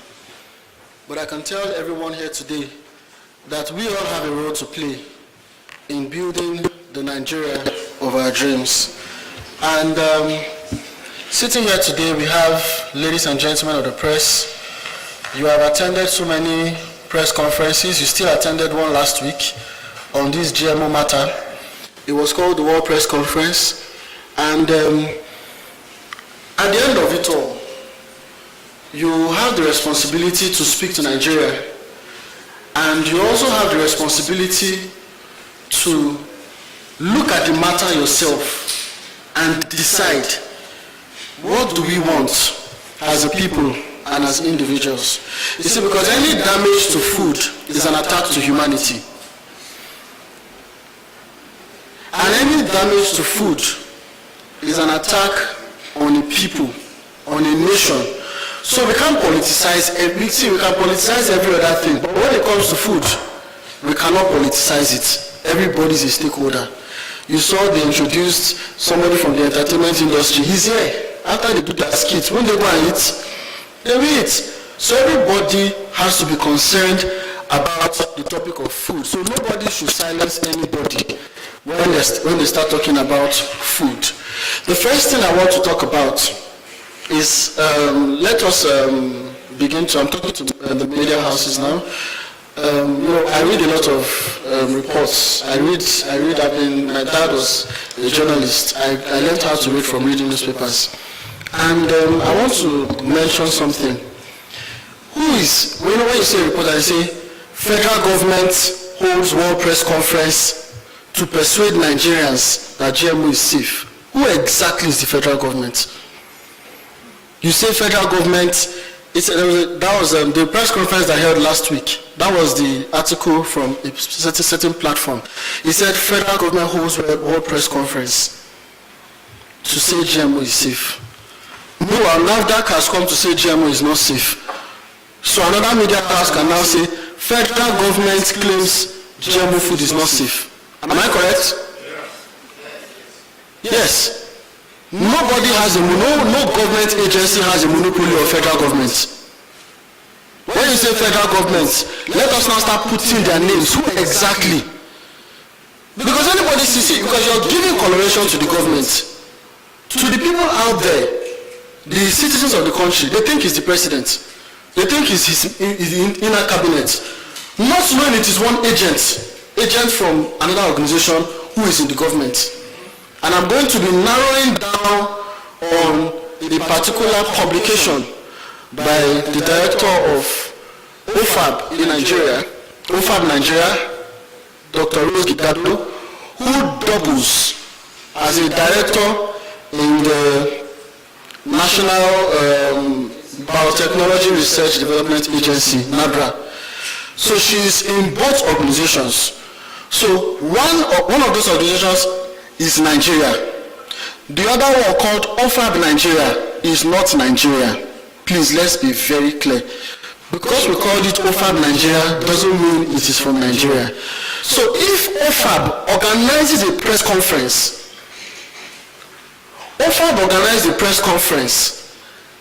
then why are we reporting it as federal government organized the press conference? That means back end, somebody is OFAB. Front end, the person is federal government. Hello? Who is following me? Very important. So, let me see if I can open, because now let me bring to bear what I'm talking about here. I want to read, I'm going to be starting from AATF. AATF, they are the prime funders of OFAB. And I don't know, I really wish I can make this bolder. Now, okay. It says, OFAB is a project of AATF funded by Bill and Melinda Gates Foundation and is being implemented in 10 African countries: Kenya, Uganda, Tanzania, Nigeria, Ghana, Burkina Faso, Ethiopia, Mozambique, Malawi, and Rwanda. So when you hear OFAB, don't think you're talking to Nigeria. It's not Nigeria. It's on their website. I wish I could make this larger than it is. It says AATF, OFAB, a project of AATF. Now, I want to show you something else. Now, this is the press conference that I held, and OFAB Nigeria in Abuja. That is it, OFAB Nigeria. The one you attended, some of you attended it last week. It was organized by OFAB. So reporting it has federal government held a press conference. It's not federal government, I'm sorry to say. Now let's look at Bill Gates' funding of the African Agricultural Technology Foundation. That is it. And then there are 4 fundings there. The first is $2.4 million. The next is, this is from his website. The next is 4.8 million. The next is 18.2 million. And another one is 4.3 million. Let's read what those fundings are for. Just a second. Okay. The first funding, listen to this. To strengthen Nigeria's seed system for the multiplication and deployment of PBR cowpea seed to benefit small-scale farmers. That was in 2022, and that was a tune of $2.4 million. We're very familiar that PBR beans, that's genetically modified beans, is in Nigeria, unlabeled. During your press conference, they promised that all the genetically modified crops in Nigeria will be labeled. We will label everything. Has anybody seen a labeled genetically modified beans in this country? If you ate beans in the past week, did you have a choice of what you ate? Do you know whether what you ate is genetically modified or not? How do you take the rights of Nigerians? You're giving people to eat what they don't know. And we ask questions and you're not answering. That's the first one. Look at the funding. AATF funded it. You saw it. You saw when I showed you from the other side. Let's read the next one. It says, let me go down a bit. There's one interesting one I want to show you. It says, to enhance knowledge sharing and awareness on agricultural biotechnology for improved understanding and appreciation, $3.9 million, 2012. And then we'll continue looking at it. Look at this one. To develop drought-tolerant maize for small farmers in Africa, $35 million. This is from AATF. Then last week, they came and said that the Bill and Melinda Gates Foundation don't have business to do with telemedicine development in Nigeria. This is it in front of you. There's no, I didn't put this information here, it's from their website. You can go to their website and get it out yourself.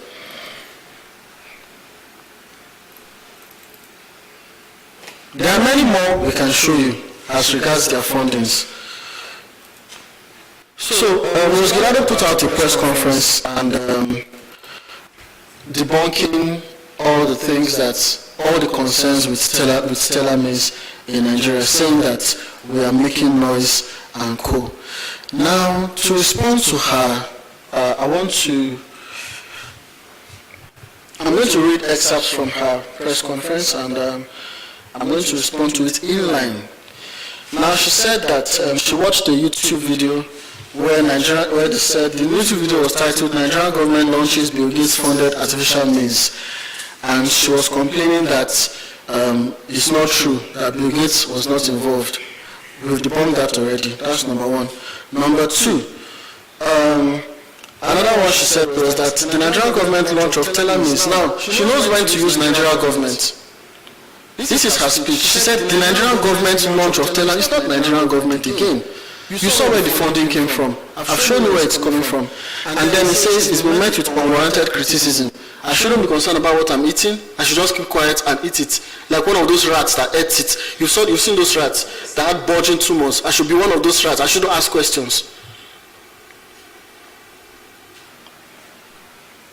Then she said, contrary to claims, GMO has been extensively tested and proven safe for human consumption by reputable scientific organizations worldwide. Now, I will open another document here to show you how all those scientific organizations were all funded by the same organization, the Bill and Melinda Gates Foundation. So you fund World Health Organization in Nigeria, you can check on their site. Their funding in Nigeria is over $365 million from same organization. The IITA, who he referenced earlier on, they've gotten $212 million from the same organization. And he who pays the piper does what? Okay. So you pay this, you pay that. Then you now fund now, another thing I'm going to show you again is that the same organization funds biotechnology research and also funds biosafety. So you are funding the technology on one side and you are funding the regulation on one side. That is the reason why, like she said when she was presenting, you can find all of them on the same flyer. Because they are all one and the same. From all those presentations that have been made here, you've seen enough proofs. I have enough, countless proofs. I'm going to base on some of the ones that they haven't mentioned, and by the time you're funding all these organizations, you will detect their science. She said that it's been proven safe and that there is insufficient research to prove that the genetically modified crops are dangerous.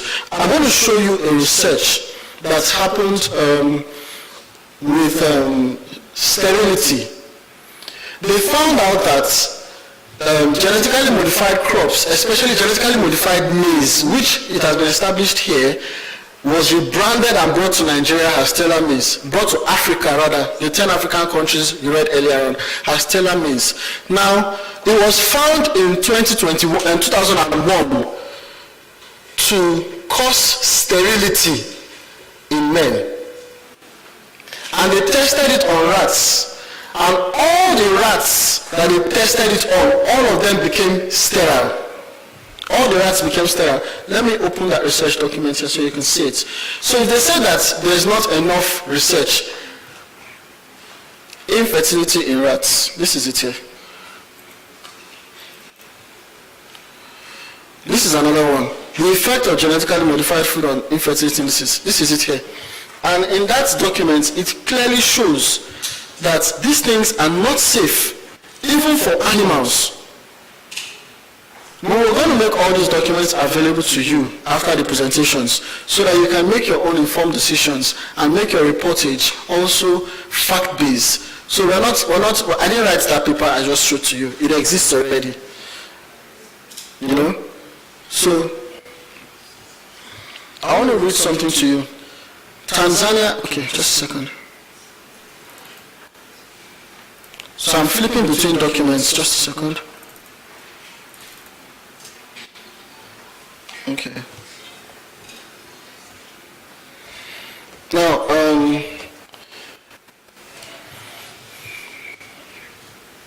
also had a personal chat with her where I asked her some of these questions. And she said something. She said that the technology of biotechnology is very regulated by some of the best organizations in the world and co.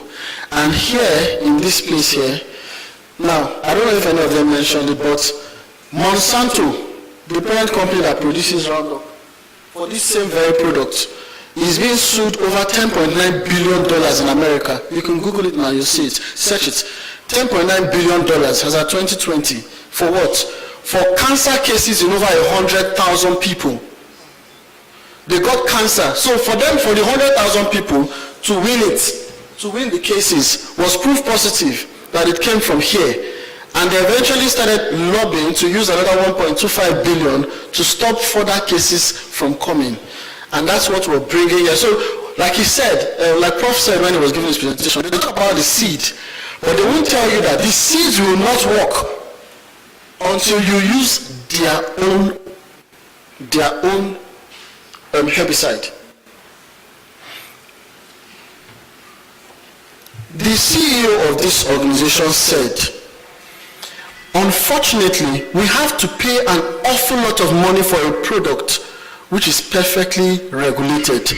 I'm trying to highlight the word perfectly regulated here because something can be perfectly regulated but dangerous for human use. So when we go to press conferences and they tell us that it is perfectly regulated, it is found safe, where is the report?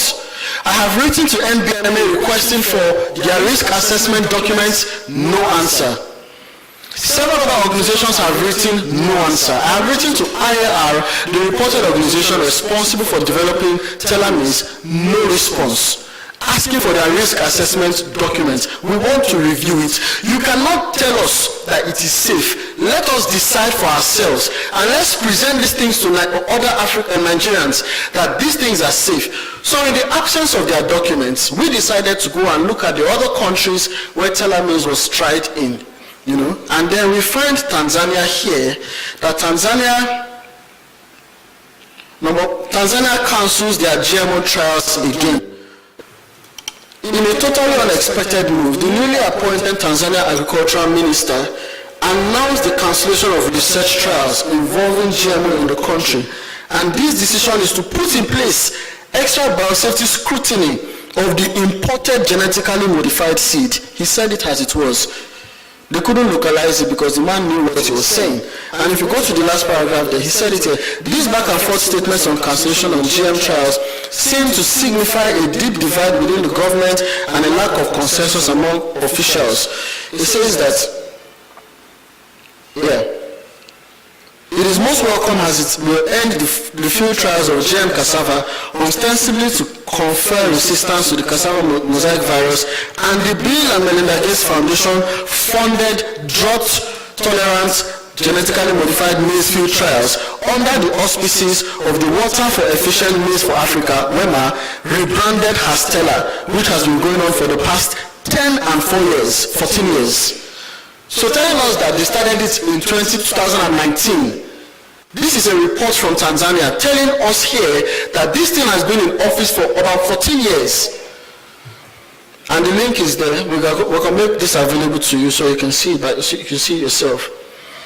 So we're saying these things to let you know that do your own research. They say a lot that there is insufficient research, but we're telling you today that there is more than sufficient information to establish the fact that these things need to be reviewed, these things need to be tried, and also don't just take the reportage like you're giving.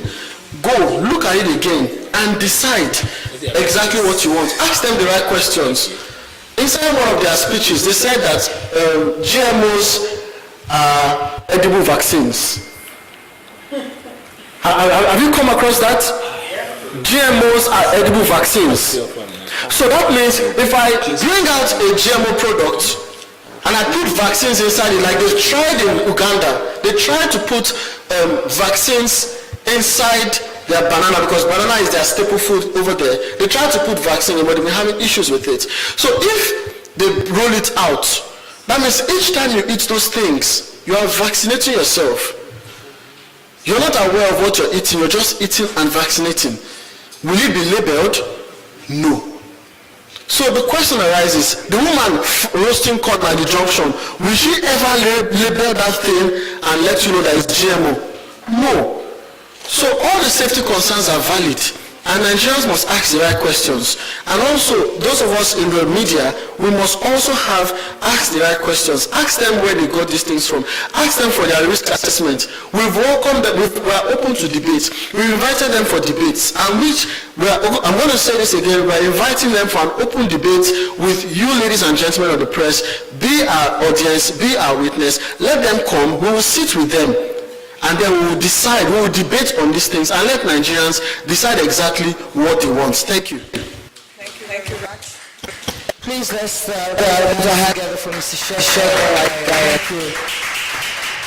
All right. The things we're doing.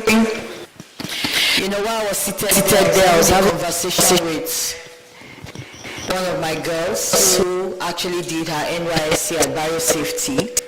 And I remember that 2 years ago, they brought some rats from Zaria, which they were working on, and she said they were checking, the biosafety is there to just make sure that some of these foods contain the adequate percentage of GMOs that are supposed to be there.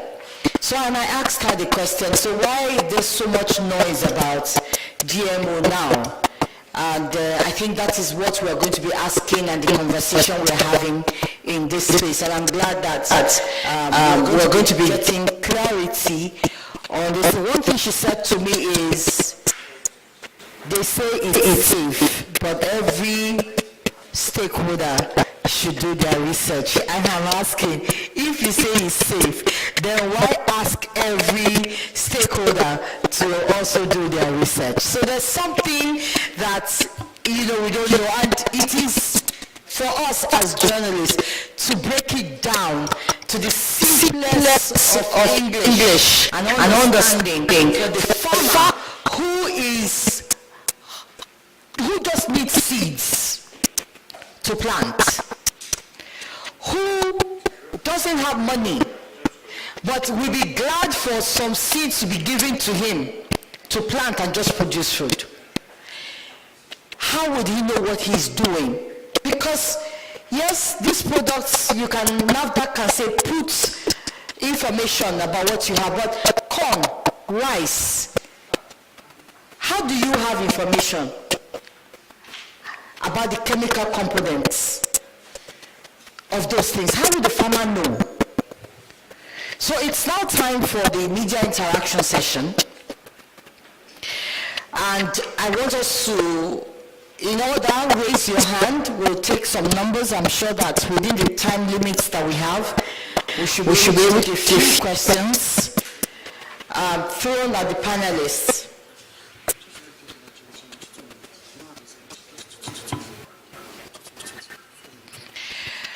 So we're going to ask the press to raise their hands, and if you have questions, we'll just give some numbers so to make it orderly, and you ask your questions. Like I said, immediately after this session,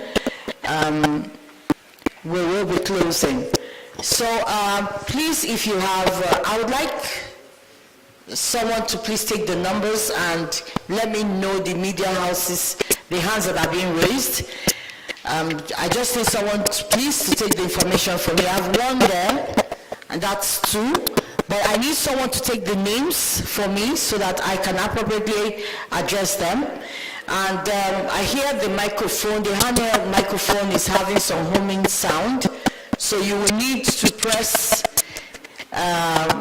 take your question right where you are. So please let me have the names, the first hand, the second hand, any hands, anyone with questions.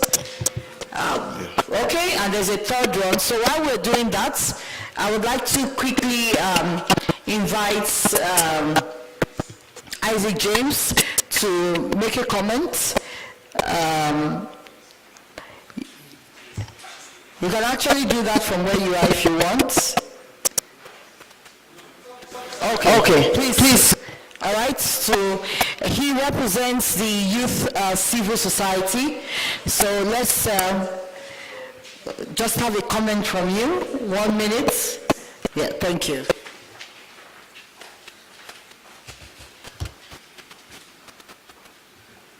Thank you very much. First and foremost, I would like to thank the Director General of SEFSA for championing this cause, for enlightening young Nigerians and every other Nigerian out there on the evil that this is placing on humanity.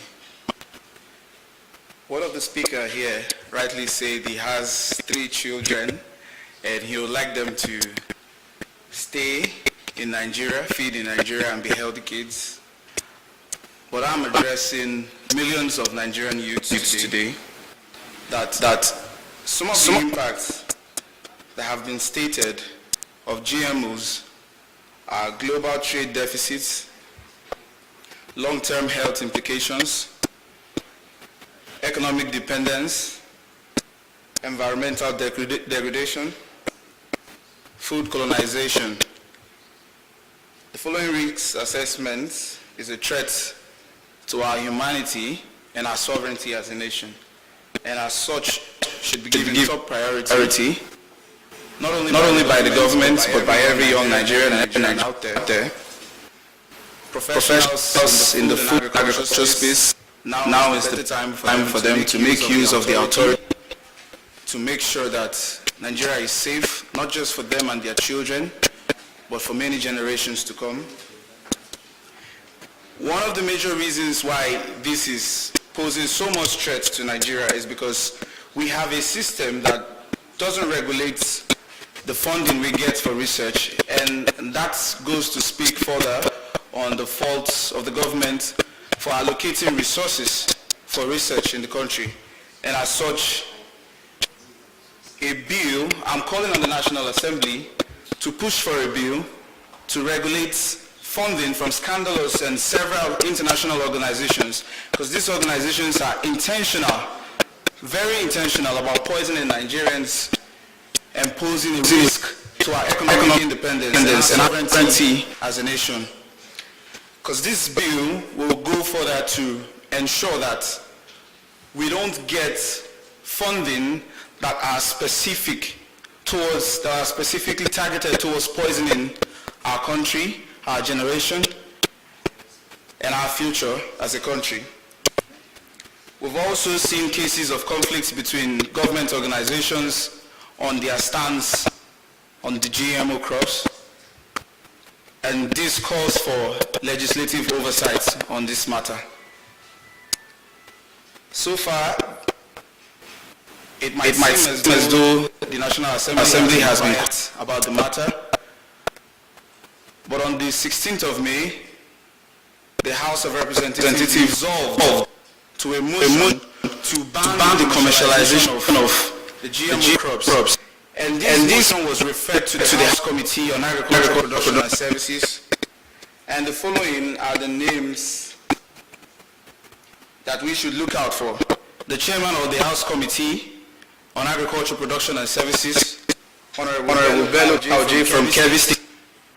The Deputy Chairman of the Committee, Honorable Kelechi Nwogu from Rivers State. These are the names we need to memorize and address for them to give us what are their conclusions and what is their stance, what did they come up with after resolving to that motion. We can't allow that motion to die in the National Assembly because it concerns every citizen of this country and our future generations.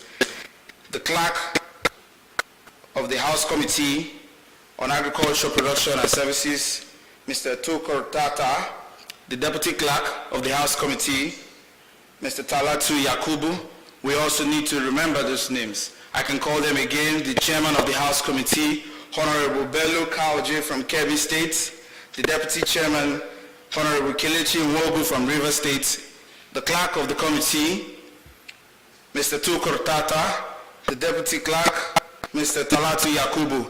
Memorize these names and we should address what did the House finally resolve to. The motion was supposed to be addressed in 4 weeks, and from May 16 up until now, 4 weeks has elapsed.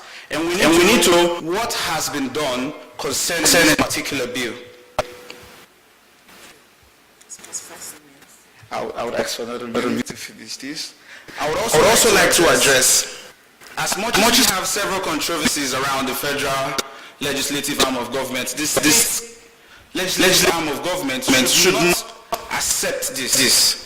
They shouldn't accept. They should move for regulations for sustainable agricultural practices that is not harmful to our society and to our land. State youth parliaments should also encourage their members, their senior colleagues in the state assemblies, to address the issues of insecurity. And at this point in question, I think should address the National Security Advisor, Madam Nuhu Ribadu, that the security is not only about guns. Food security is also a matter of national concern and should be addressed properly. Nigeria is a sovereign nation, and we don't owe that to anybody, any institution, or any capitalist. At this point, I would like to say the National Assembly, the State House of Assemblies, they have a very huge role to play, and we are not going to be forgetting their contributions to this act of inhumanity on our country. Thank you very much. Thank you very much, Mr. Israel James. Thank you so much for that position. Yeah, I think you just gave a position paper now. And we'll make sure that we ask the National Assembly, which in fact, they are the custodians that should protect the interests of the Nigerian people. So I have three names here. We're going to be entertaining any questions. Do we have more hands up? Okay. All right. I would take our first question from Authority newspaper. Mr. Felix from Authority newspaper. Yes, please use the just.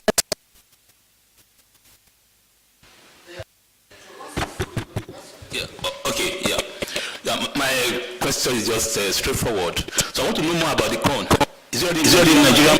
Because this is a corn season. This is a season for consumption of enough maize. So I want to know whether it's already in the market. Thank you. All right, so that's the first question. Is it already in the market? Thank you. I also have a question from Ibrahim, Radio Nigeria. Ibrahim, Radio Nigeria, please. Okay. Good afternoon. Let me also appreciate the stakeholder for the enlightenment on this issue. But on the light, when I was leaving my office, I told my editor I was coming for a press conference. I think when I return, I will have to inform the editor that I was actually here for a workshop. My first question is, are we calling for a total rejection of consumption and growing of GMO in Nigeria? That is question number one. Total rejection. Is that what we are calling for? And question number two is, what are the potential health risks that is associated with growing or consuming GMO foods? All right, thank you very much, Ibrahim from Radio Nigeria, for your question. For someone like me, I just want the truth. And let Nigerians have the power to choose whether they want to go with one or the other. But that is just me. All right, thank you very much, Ibrahim. Please take notes, and I'm sure you choose who will be answering the questions. Musa Baba Ali, you're next, please. Okay, good morning all. I have three questions, but one I've already answered, the issue of the ongoing House of Reps investigation on the GM crops. So I wanted to know if you people are looking possibility of having your views to be heard by the committee. Then number two, I observed that both you guys from this side that are going against the GMO and the promoters are speaking the same language. The promoters are kicking against the use or overuse of chemicals on agricultural produce. And that's why they are coming up with these kinds of crop that will require less chemicals in cultivation. Now, yesterday, I was in Kafanchan interacting with ginger farmers that were affected by a blight, ginger blight. And what I discovered was that the too much use of chemicals, especially herbicides, on their farms was responsible for the ginger blight in the country. And now we are having almost zero production of ginger in the country as it is today. Now, these GMO promoters are saying, no, okay, let's produce seeds. Now you don't need much chemicals. You don't need to be spraying your beans with chemicals to protect it against diseases. That's why they came up with the new variety of beans, the new variety of beans, the new maize, the teller maize, and even the BT cotton. So which should we now take? You are kicking against chemicals, they are also kicking against chemicals. Number three, I have been to labs where these GMOs, agricultural produce, are being produced in the lab. I've been in Nigeria and I've also been in Mexico. I've seen how they have been produced. And the whole process that I saw, they are all natural. The only difference is they open this plant, look at the gene, remove it or edit it, and take it back to the soil to grow naturally. So why are you people kicking against this? Thank you very much. Thank you very much, Musa Baba, for your question. Like I said, we're all here to ask those questions. You know, it's like people saying who can't have children and saying to you that it's okay that we can clone, we can do some of these things. And there are people who also would say, oh, it's not the best, it's affecting what God has created. So these are conversations that should definitely be ongoing, and it's good that we are having opportunities to get clarity on exactly, is it okay for me to grow my food naturally, or it should be tampered with? And if I use your product, how come I cannot use that same soil to grow, you know, my crops normally because I'm using your seed? So there are a lot of questions, you know, that we need to really have. And technology has a way of bamboozling us, honestly, and may God help us. Okay, so the last question is coming from Emmanuel Pinga. Please go ahead. Okay. Good afternoon, House. Okay, first of all, I'm a skit comedian. It's funny being here actually, but I have observed the whole thing on the media, and I discovered that there are a lot of people that are not aware of what is going on. A lot of people in the village. My mother is a farmer. I decided to go into farm when I came to Abuja recently because I saw the need for this. Okay, how does skits come to do with this? A lot of comedians out there, popular comedians like we know, they see these things but they don't talk about it. they are silent about it. But my question here, I will just go straight to the question, is how can an individual or the community as a whole advocate for informed decision-making regarding genetic modified food? It is very important. They need to know. The villagers, those people that comes online, they all want to scroll, laugh. In as much we are acting skits, we should also inform them what is happening in our nation. Thank you. Thank you very much, Panda. And I think I like something you said here. There are a lot of people that don't know.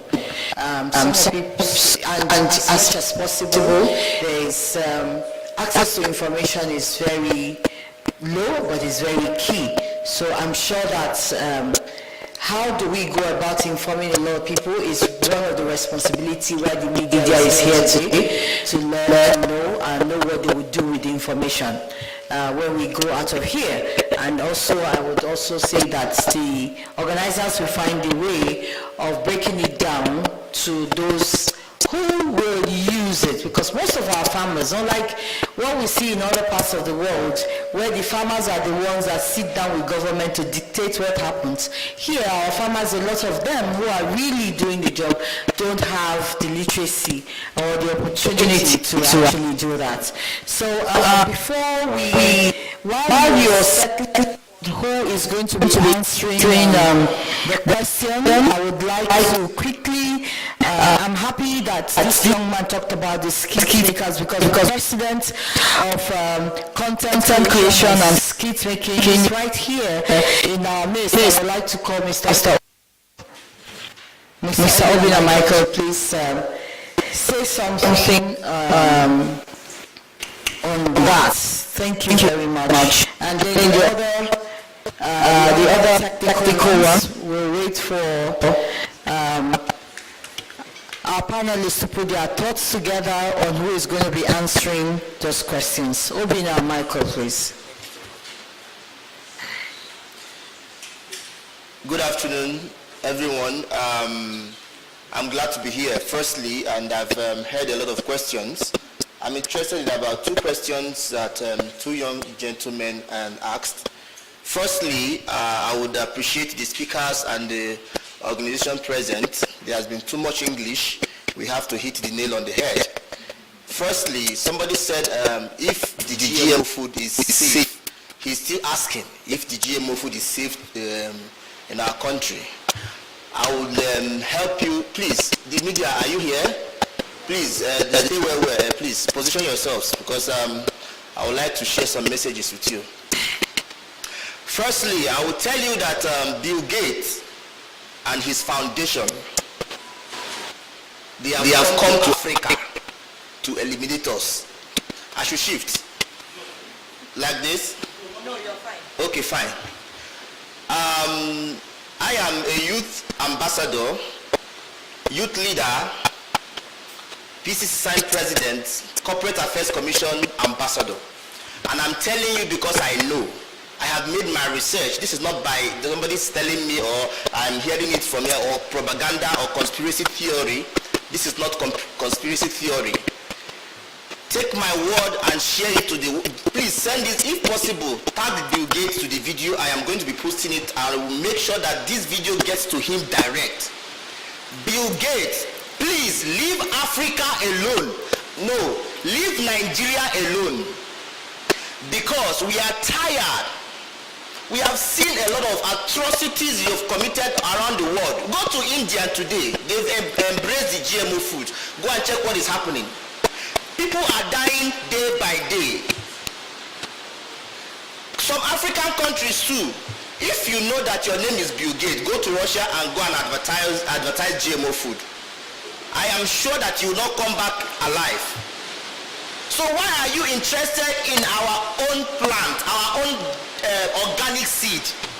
Our organic seed, if you want to invest in our agriculture, go and buy our organic seed, buy land and plant. It's a business venture. You can start a business of agriculture in Nigeria, no problem.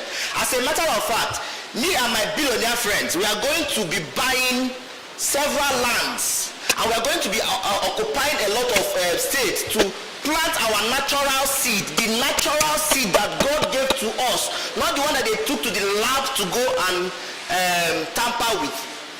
if I personally see any store selling a GMO, I am surprised to see.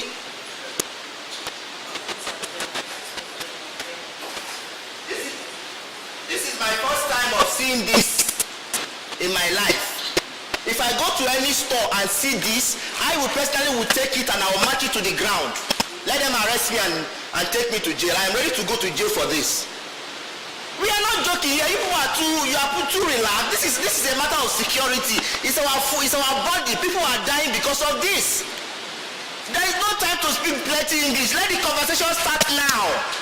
The conversation needs to start now. Look at what is given to you to eat, and it will be killing you gradually. My brother, your questions have been answered. Go to your platform and start discussing about the GMO food that has been brought to Nigeria to kill us. I will go to Aso Rock. I will go and meet my president. I will tell him the risk and the danger of this. I will go to the House of Assembly after now.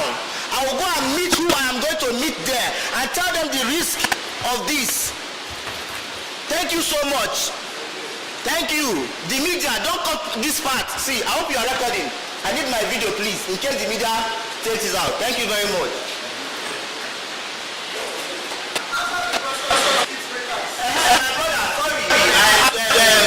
Please, can you just come with the again? I was carried away. What are we doing? What will skip makers do? How do you... Okay, now, this is what we are going to do.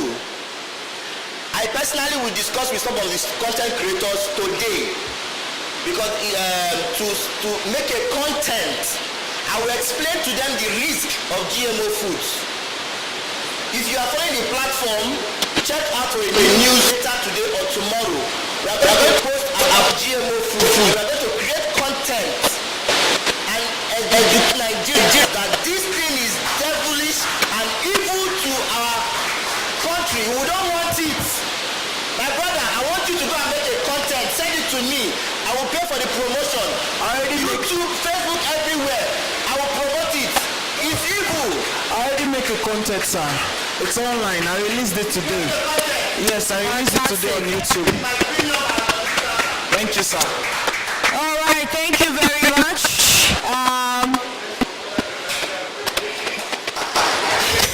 Brother, I said raise his hand. Sorry? Something that emanated from the questions. I'm Eugene Ungu from Capital FM. Please, is there any way we can simply identify the GMO product in the market or anywhere we see it? You know, I asked this question. I said the corn and rice and all those things they sell in the market. How do you identify them? So it's something that we should treat from source. When the seeds come, if it doesn't look like the natural seeds that we know, we should have a way of saying no. But the panelists will answer this question. I think we are kind of lackadaisical about some of these issues because we really don't understand the intensity, and I don't think there's a question that was asked here, and I would really appreciate if you are able to really speak to it, and that is, what are the dangers? Because the only thing I know that one of the presenters mentioned was fatty, non-alcoholic fatty liver disease. Now, if you don't really make people understand the essence, we can just say it's one of those propaganda that two persons are fighting, just like one of my brother mentioned there, that two of you are saying the same thing. It's like, well, two of us are fighting, so we the Nigerians, when two elephants fight, it's we that suffer. But I think it's just more than that. We just need to really understand what it is. And please go ahead. I want to answer about the dangers of genetically modified organisms. But firstly, let me clear your mind. We're not speaking the same language. And the structure of this press event, we structured it and we introduced it to let you know that we are speaking from the evidence. So it's not like somebody is coming on TV to argue that this is safe. This is not safe. Everything, and you are going to have the materials, the researches from these very countries. Now, before today, I'm talking about the health issues with genetically modified organisms. Permit me to use jargon because it is science and science has jargon. There is an increase in certain kind of diseases, and we are not making it up. It's in the literature that we are sharing with you from the research. One of it is cancers. Cancers. In one of the researches that GM maize, President, are you listening? GM maize was fed animals, rats, lab rats. Within a period of 2 years, from 18 months to 24 months, all the rats that were fed the maize developed tumors. They developed cancerous tumors, testicular tumors, and the gastrointestinal tumors. And before today, an ailment like diabetes was known or taken to be a condition for the elderly, people who were advancing in age. Today, it has been proven from research that we are sharing with you that these agents are promoting diabetes even in young children. Juvenile diabetes, teenagers, 10-year-olds, 12-year-olds are going down with diabetes. And the reason is because these things are affecting the endocrine system, the hormonal system of the body. And that's the reason you are having an increase in those ailments. The third one is hypertension. Has it not baffled you that today young people who are not even fat are going down with hypertension? It is as a result of these foods. Now, they will deceive you and say, oh, it's because you are sitting down in one place for too long, or you are eating processed foods. They mask it in processed foods. What they don't tell you is that the processed foods are processed with ingredients like this vegetable oil. With ingredients like these vegetable oils that are extracted from genetically modified soya beans. In the United States today, 98% of soya is genetically modified. Now, the third one is what I call early memory decay. I'm talking about the health challenges of genetically modified organisms. You find young people in their 40s beginning to lose their memory. They cannot keep attention to get information in a sustained way, and you say something to them today, 3 days later, they have forgotten. That used to be a disease of people in their 90s. I can tell you the rate at which young people are losing memory today and losing intelligence is alarming. The fourth one is, I mentioned scientific jargon. Let me try as much as possible to do that. I mentioned 3 words. Carcinogenic, which I've already talked about the cancers. Mutagenicity, that is, you see, genes don't operate and exist in isolation. They correlate to make the system. That is why in biology, if you ever did biology, they taught you about the cell, they teach you about the organs, they teach you about the systems. Like you have the digestive system, the respiratory system, the nervous system, the circulatory system, and so on and so forth. Why are these systems? They are systems because the cells and the organs operate in conjunction together. So when you went to a lab and they told that it's a natural process. They are genetically modified organisms, not GMOs, probably. GMOs are also called transgenic crops, transgenic organisms. So, for example, they extracted a gene from a lizard and incorporated it in a tomato, and you say it's natural? It's not. There's cisgenesis and transgenesis. Natural hybridization probably is what you saw in the lab. Genetic modification means you extract the gene from a snake and you can plant it in a rice to give you the trait you want.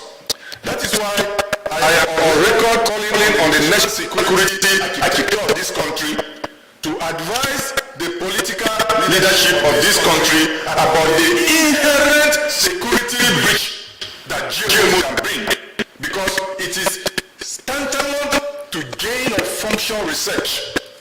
That means I can manipulate a lizard to have the venom of a snake, and that lizard, which you thought is an ordinary lizard, can give you the effect of a snake bite.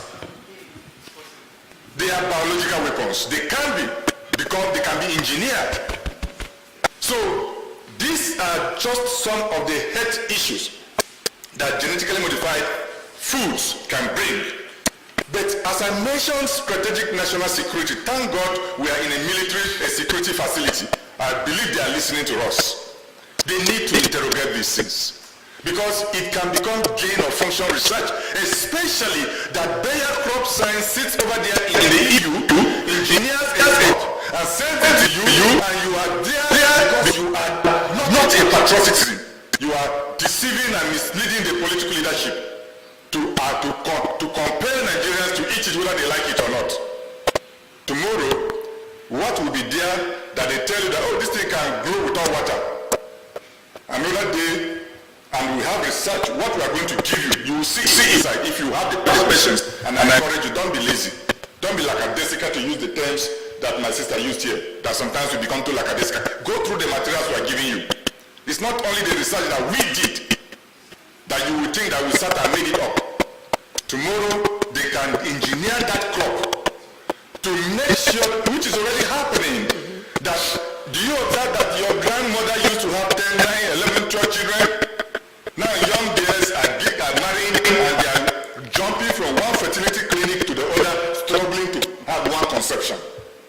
It's not from us. Yeah. I can show you that some of these things can alter the systems of the soil, that particular soil will become deficient in particular nutrients. And then the gates, like my other brother mentioned, will come and tell you that actually all of you are hungry. And you say, better eat. They say, no, it's micro hunger. There are some certain nutrients that you are lacking. Meanwhile, they engineer something to take away the nutrients. I'll give you an example. Naturally, if you want sugarcane in here, that plant, sugarcane, has the capacity to translocate selenium. Selenium is one of the fertility minerals. It will translocate sugarcane like selenium naturally. But if something is done to the soil that will block, there's something we call in chemistry chelation. I'm a bioorganic chemist. Chelation means I can introduce something here that will absorb and grab all of the selenium in the soil. The sugarcane will not get it. Then you will eat sugarcane, and traditionally they will tell you that sugarcane is rich in this, but the one you are eating will be deficient in that mineral. And sustained deficiency of selenium will give you some sort of HIV/AIDS. And they will give you antivirals that you are HIV/AIDS positive. So these are the monthly effects that we are advising and supporting the federal government and supporting the National Assembly, particularly the House of Representatives, to insist that all of this research must be done, validated and certified before Nigerians will be exposed to these weapons of mass destruction. Thank you. Thank you. Thank you very much. Very scared. Indeed, I remember when the tomato started out, my malam said, the ants are in the soil. That's why the soil is not producing good tomatoes. And I'm beginning to ask questions. How come we're having these issues? Wow. A lot of questions. Please go ahead with your answer. Thank you very much. I think so our response will be I think the journalists that asked, how do you identify GMO in that market? You see that particular question is a beautiful question. The question should do the National Safety Management Agency that has approved the government release to ask the exact question. So in a country where we don't have proper labeling and enforcement, they don't even have a seal of approval. So the National Safety Agency should have a seal of approval. The way you have can cap and sun cap on a product, let them put it on a product and say GMO certified by NAFTA so that they also take liability to it. So right now, there's no framework and there's no that would help you to identify because it does not exist. We don't have that framework. The other ones are by hunch. You buy water, you buy this. But normally, in the world today, we have over 68 countries that have proper GMO labeling with seals of approval. It's not here in Nigeria. So that is how I'll answer it for you. You should take that question exactly to National Safety Management Agency and ask them how would you identify. Why are they not putting a seal of approval? Why are they not putting up proper labeling? How do we even implement it in a country like Nigeria? That's one question we should ask.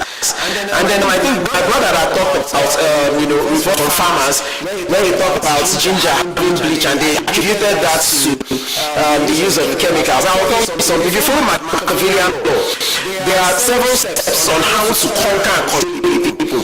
Number one, you must eliminate your natural competitor. How do you eliminate your natural competitor? Number one, you must introduce chemical pesticide. We've been using pesticide herbicides, they're introducing it to our farms before the introduction of GMO. Violence, who's sponsoring the violence? Where are they coming from? This developmental design, mega infrastructures that will never go. There are lots of mega projects that you hear that the government is doing. They never see the light of day. But you've displaced a lot of people, you've displaced a lot of farmland, you've displaced a lot of forest. Another is wrong narrative. And this wrong narrative are propelled by, unfortunately, a lot of people in government. I was on a TV. One of them from National Safety Management Agency opened this book and said, GMO are organic. I have to correct him immediately right there. Our friend from Arise can tell you that. I said that GMO are not organic. They tell Nigerians. They come and tell you GMO can use chemical pesticides. Like one of our brothers alluded, it's totally wrong. There's something called a GMO herbicide resistant seed.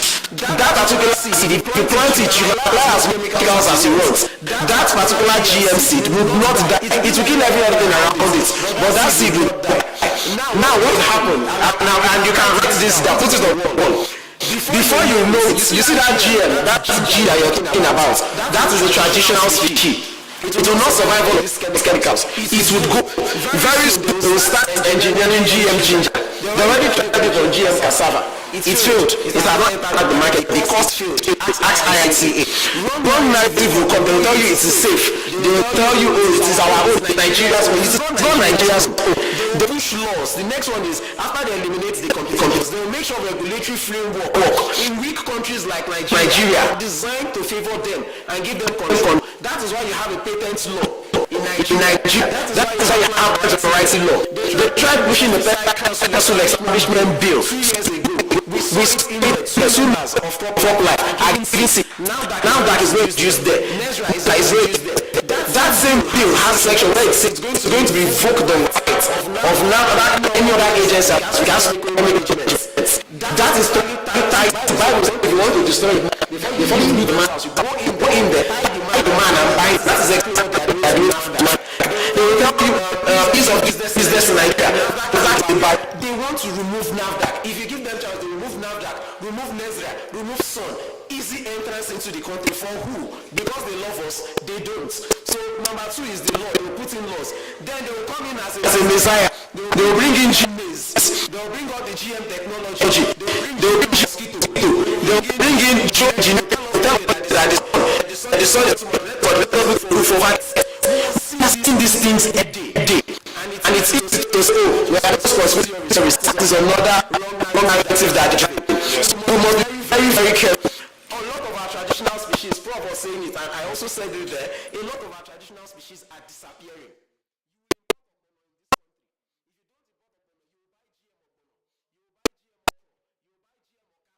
And the patent controller, the person they will come and they will tell you you cannot give ogbono to your neighbor, you cannot store ogbono, you cannot redistribute ogbono.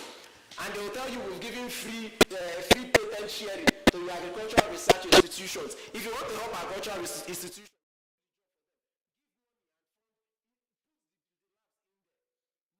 transparent and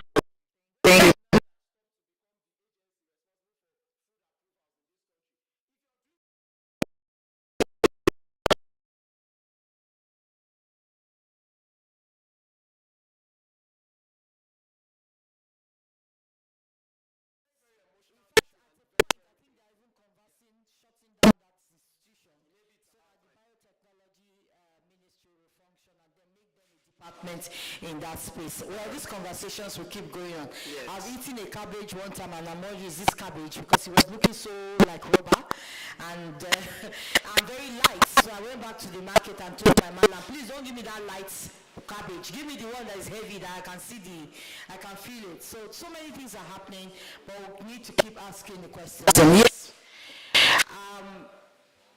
Gentlemen, and I think we should be rounding up now.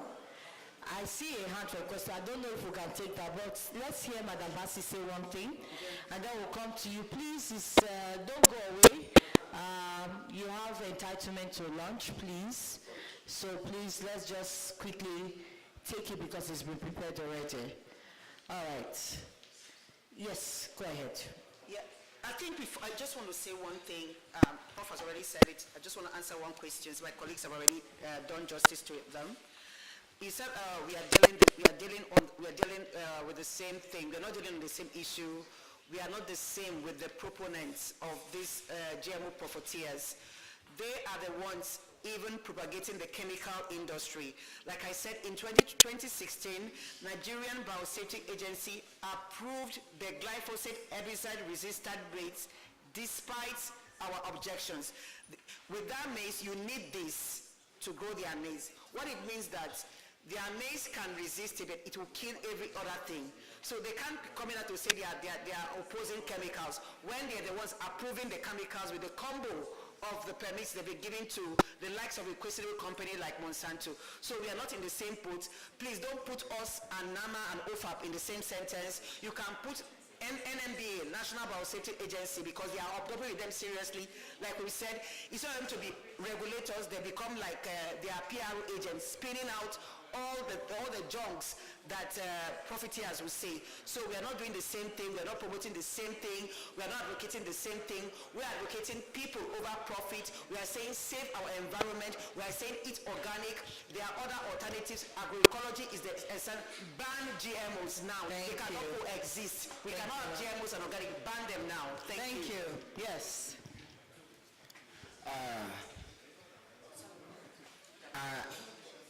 My name is Shadrach. I'm with Africasti.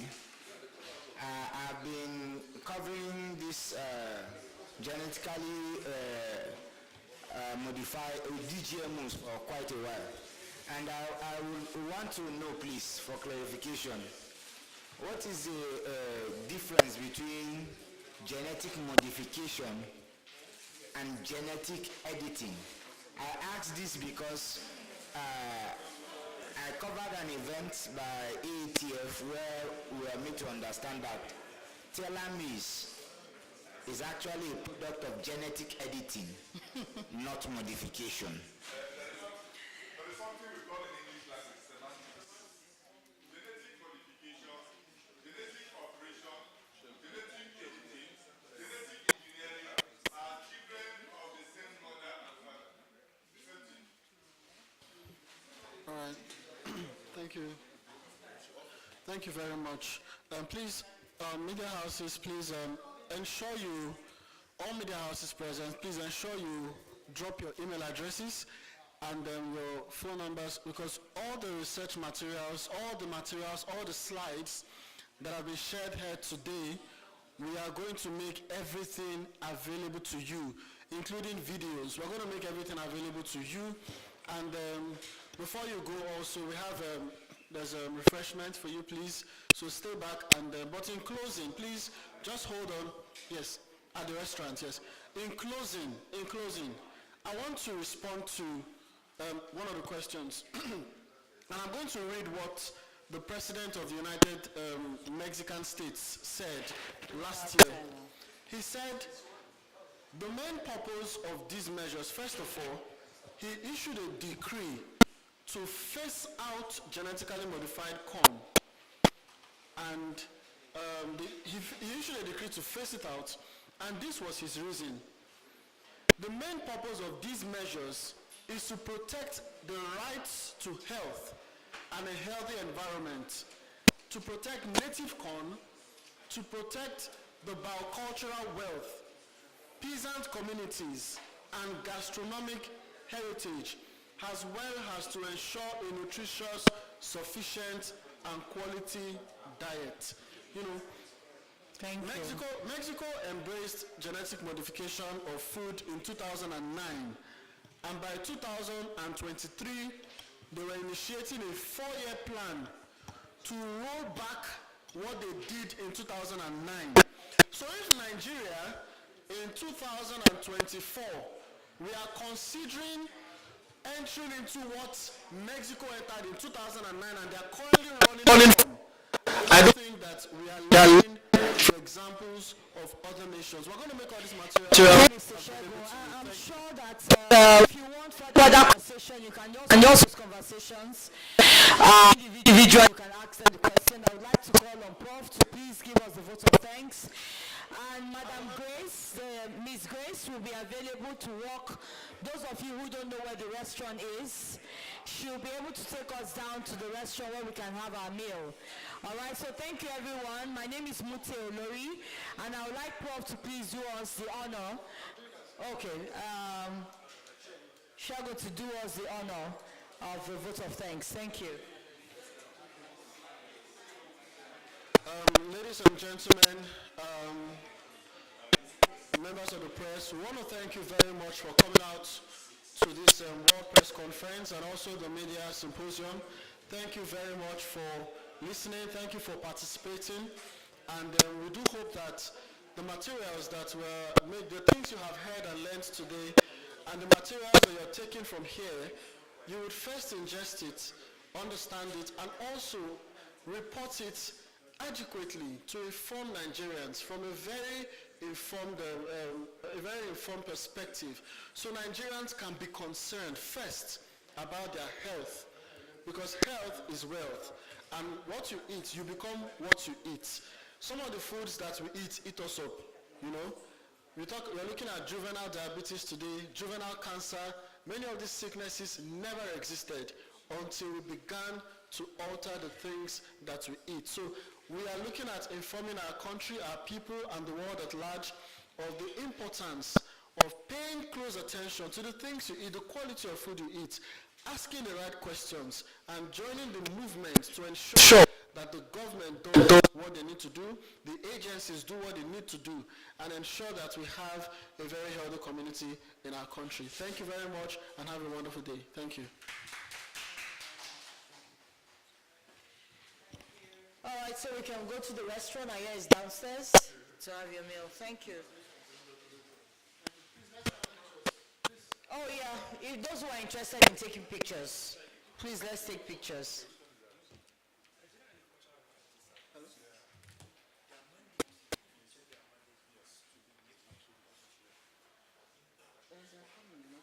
What's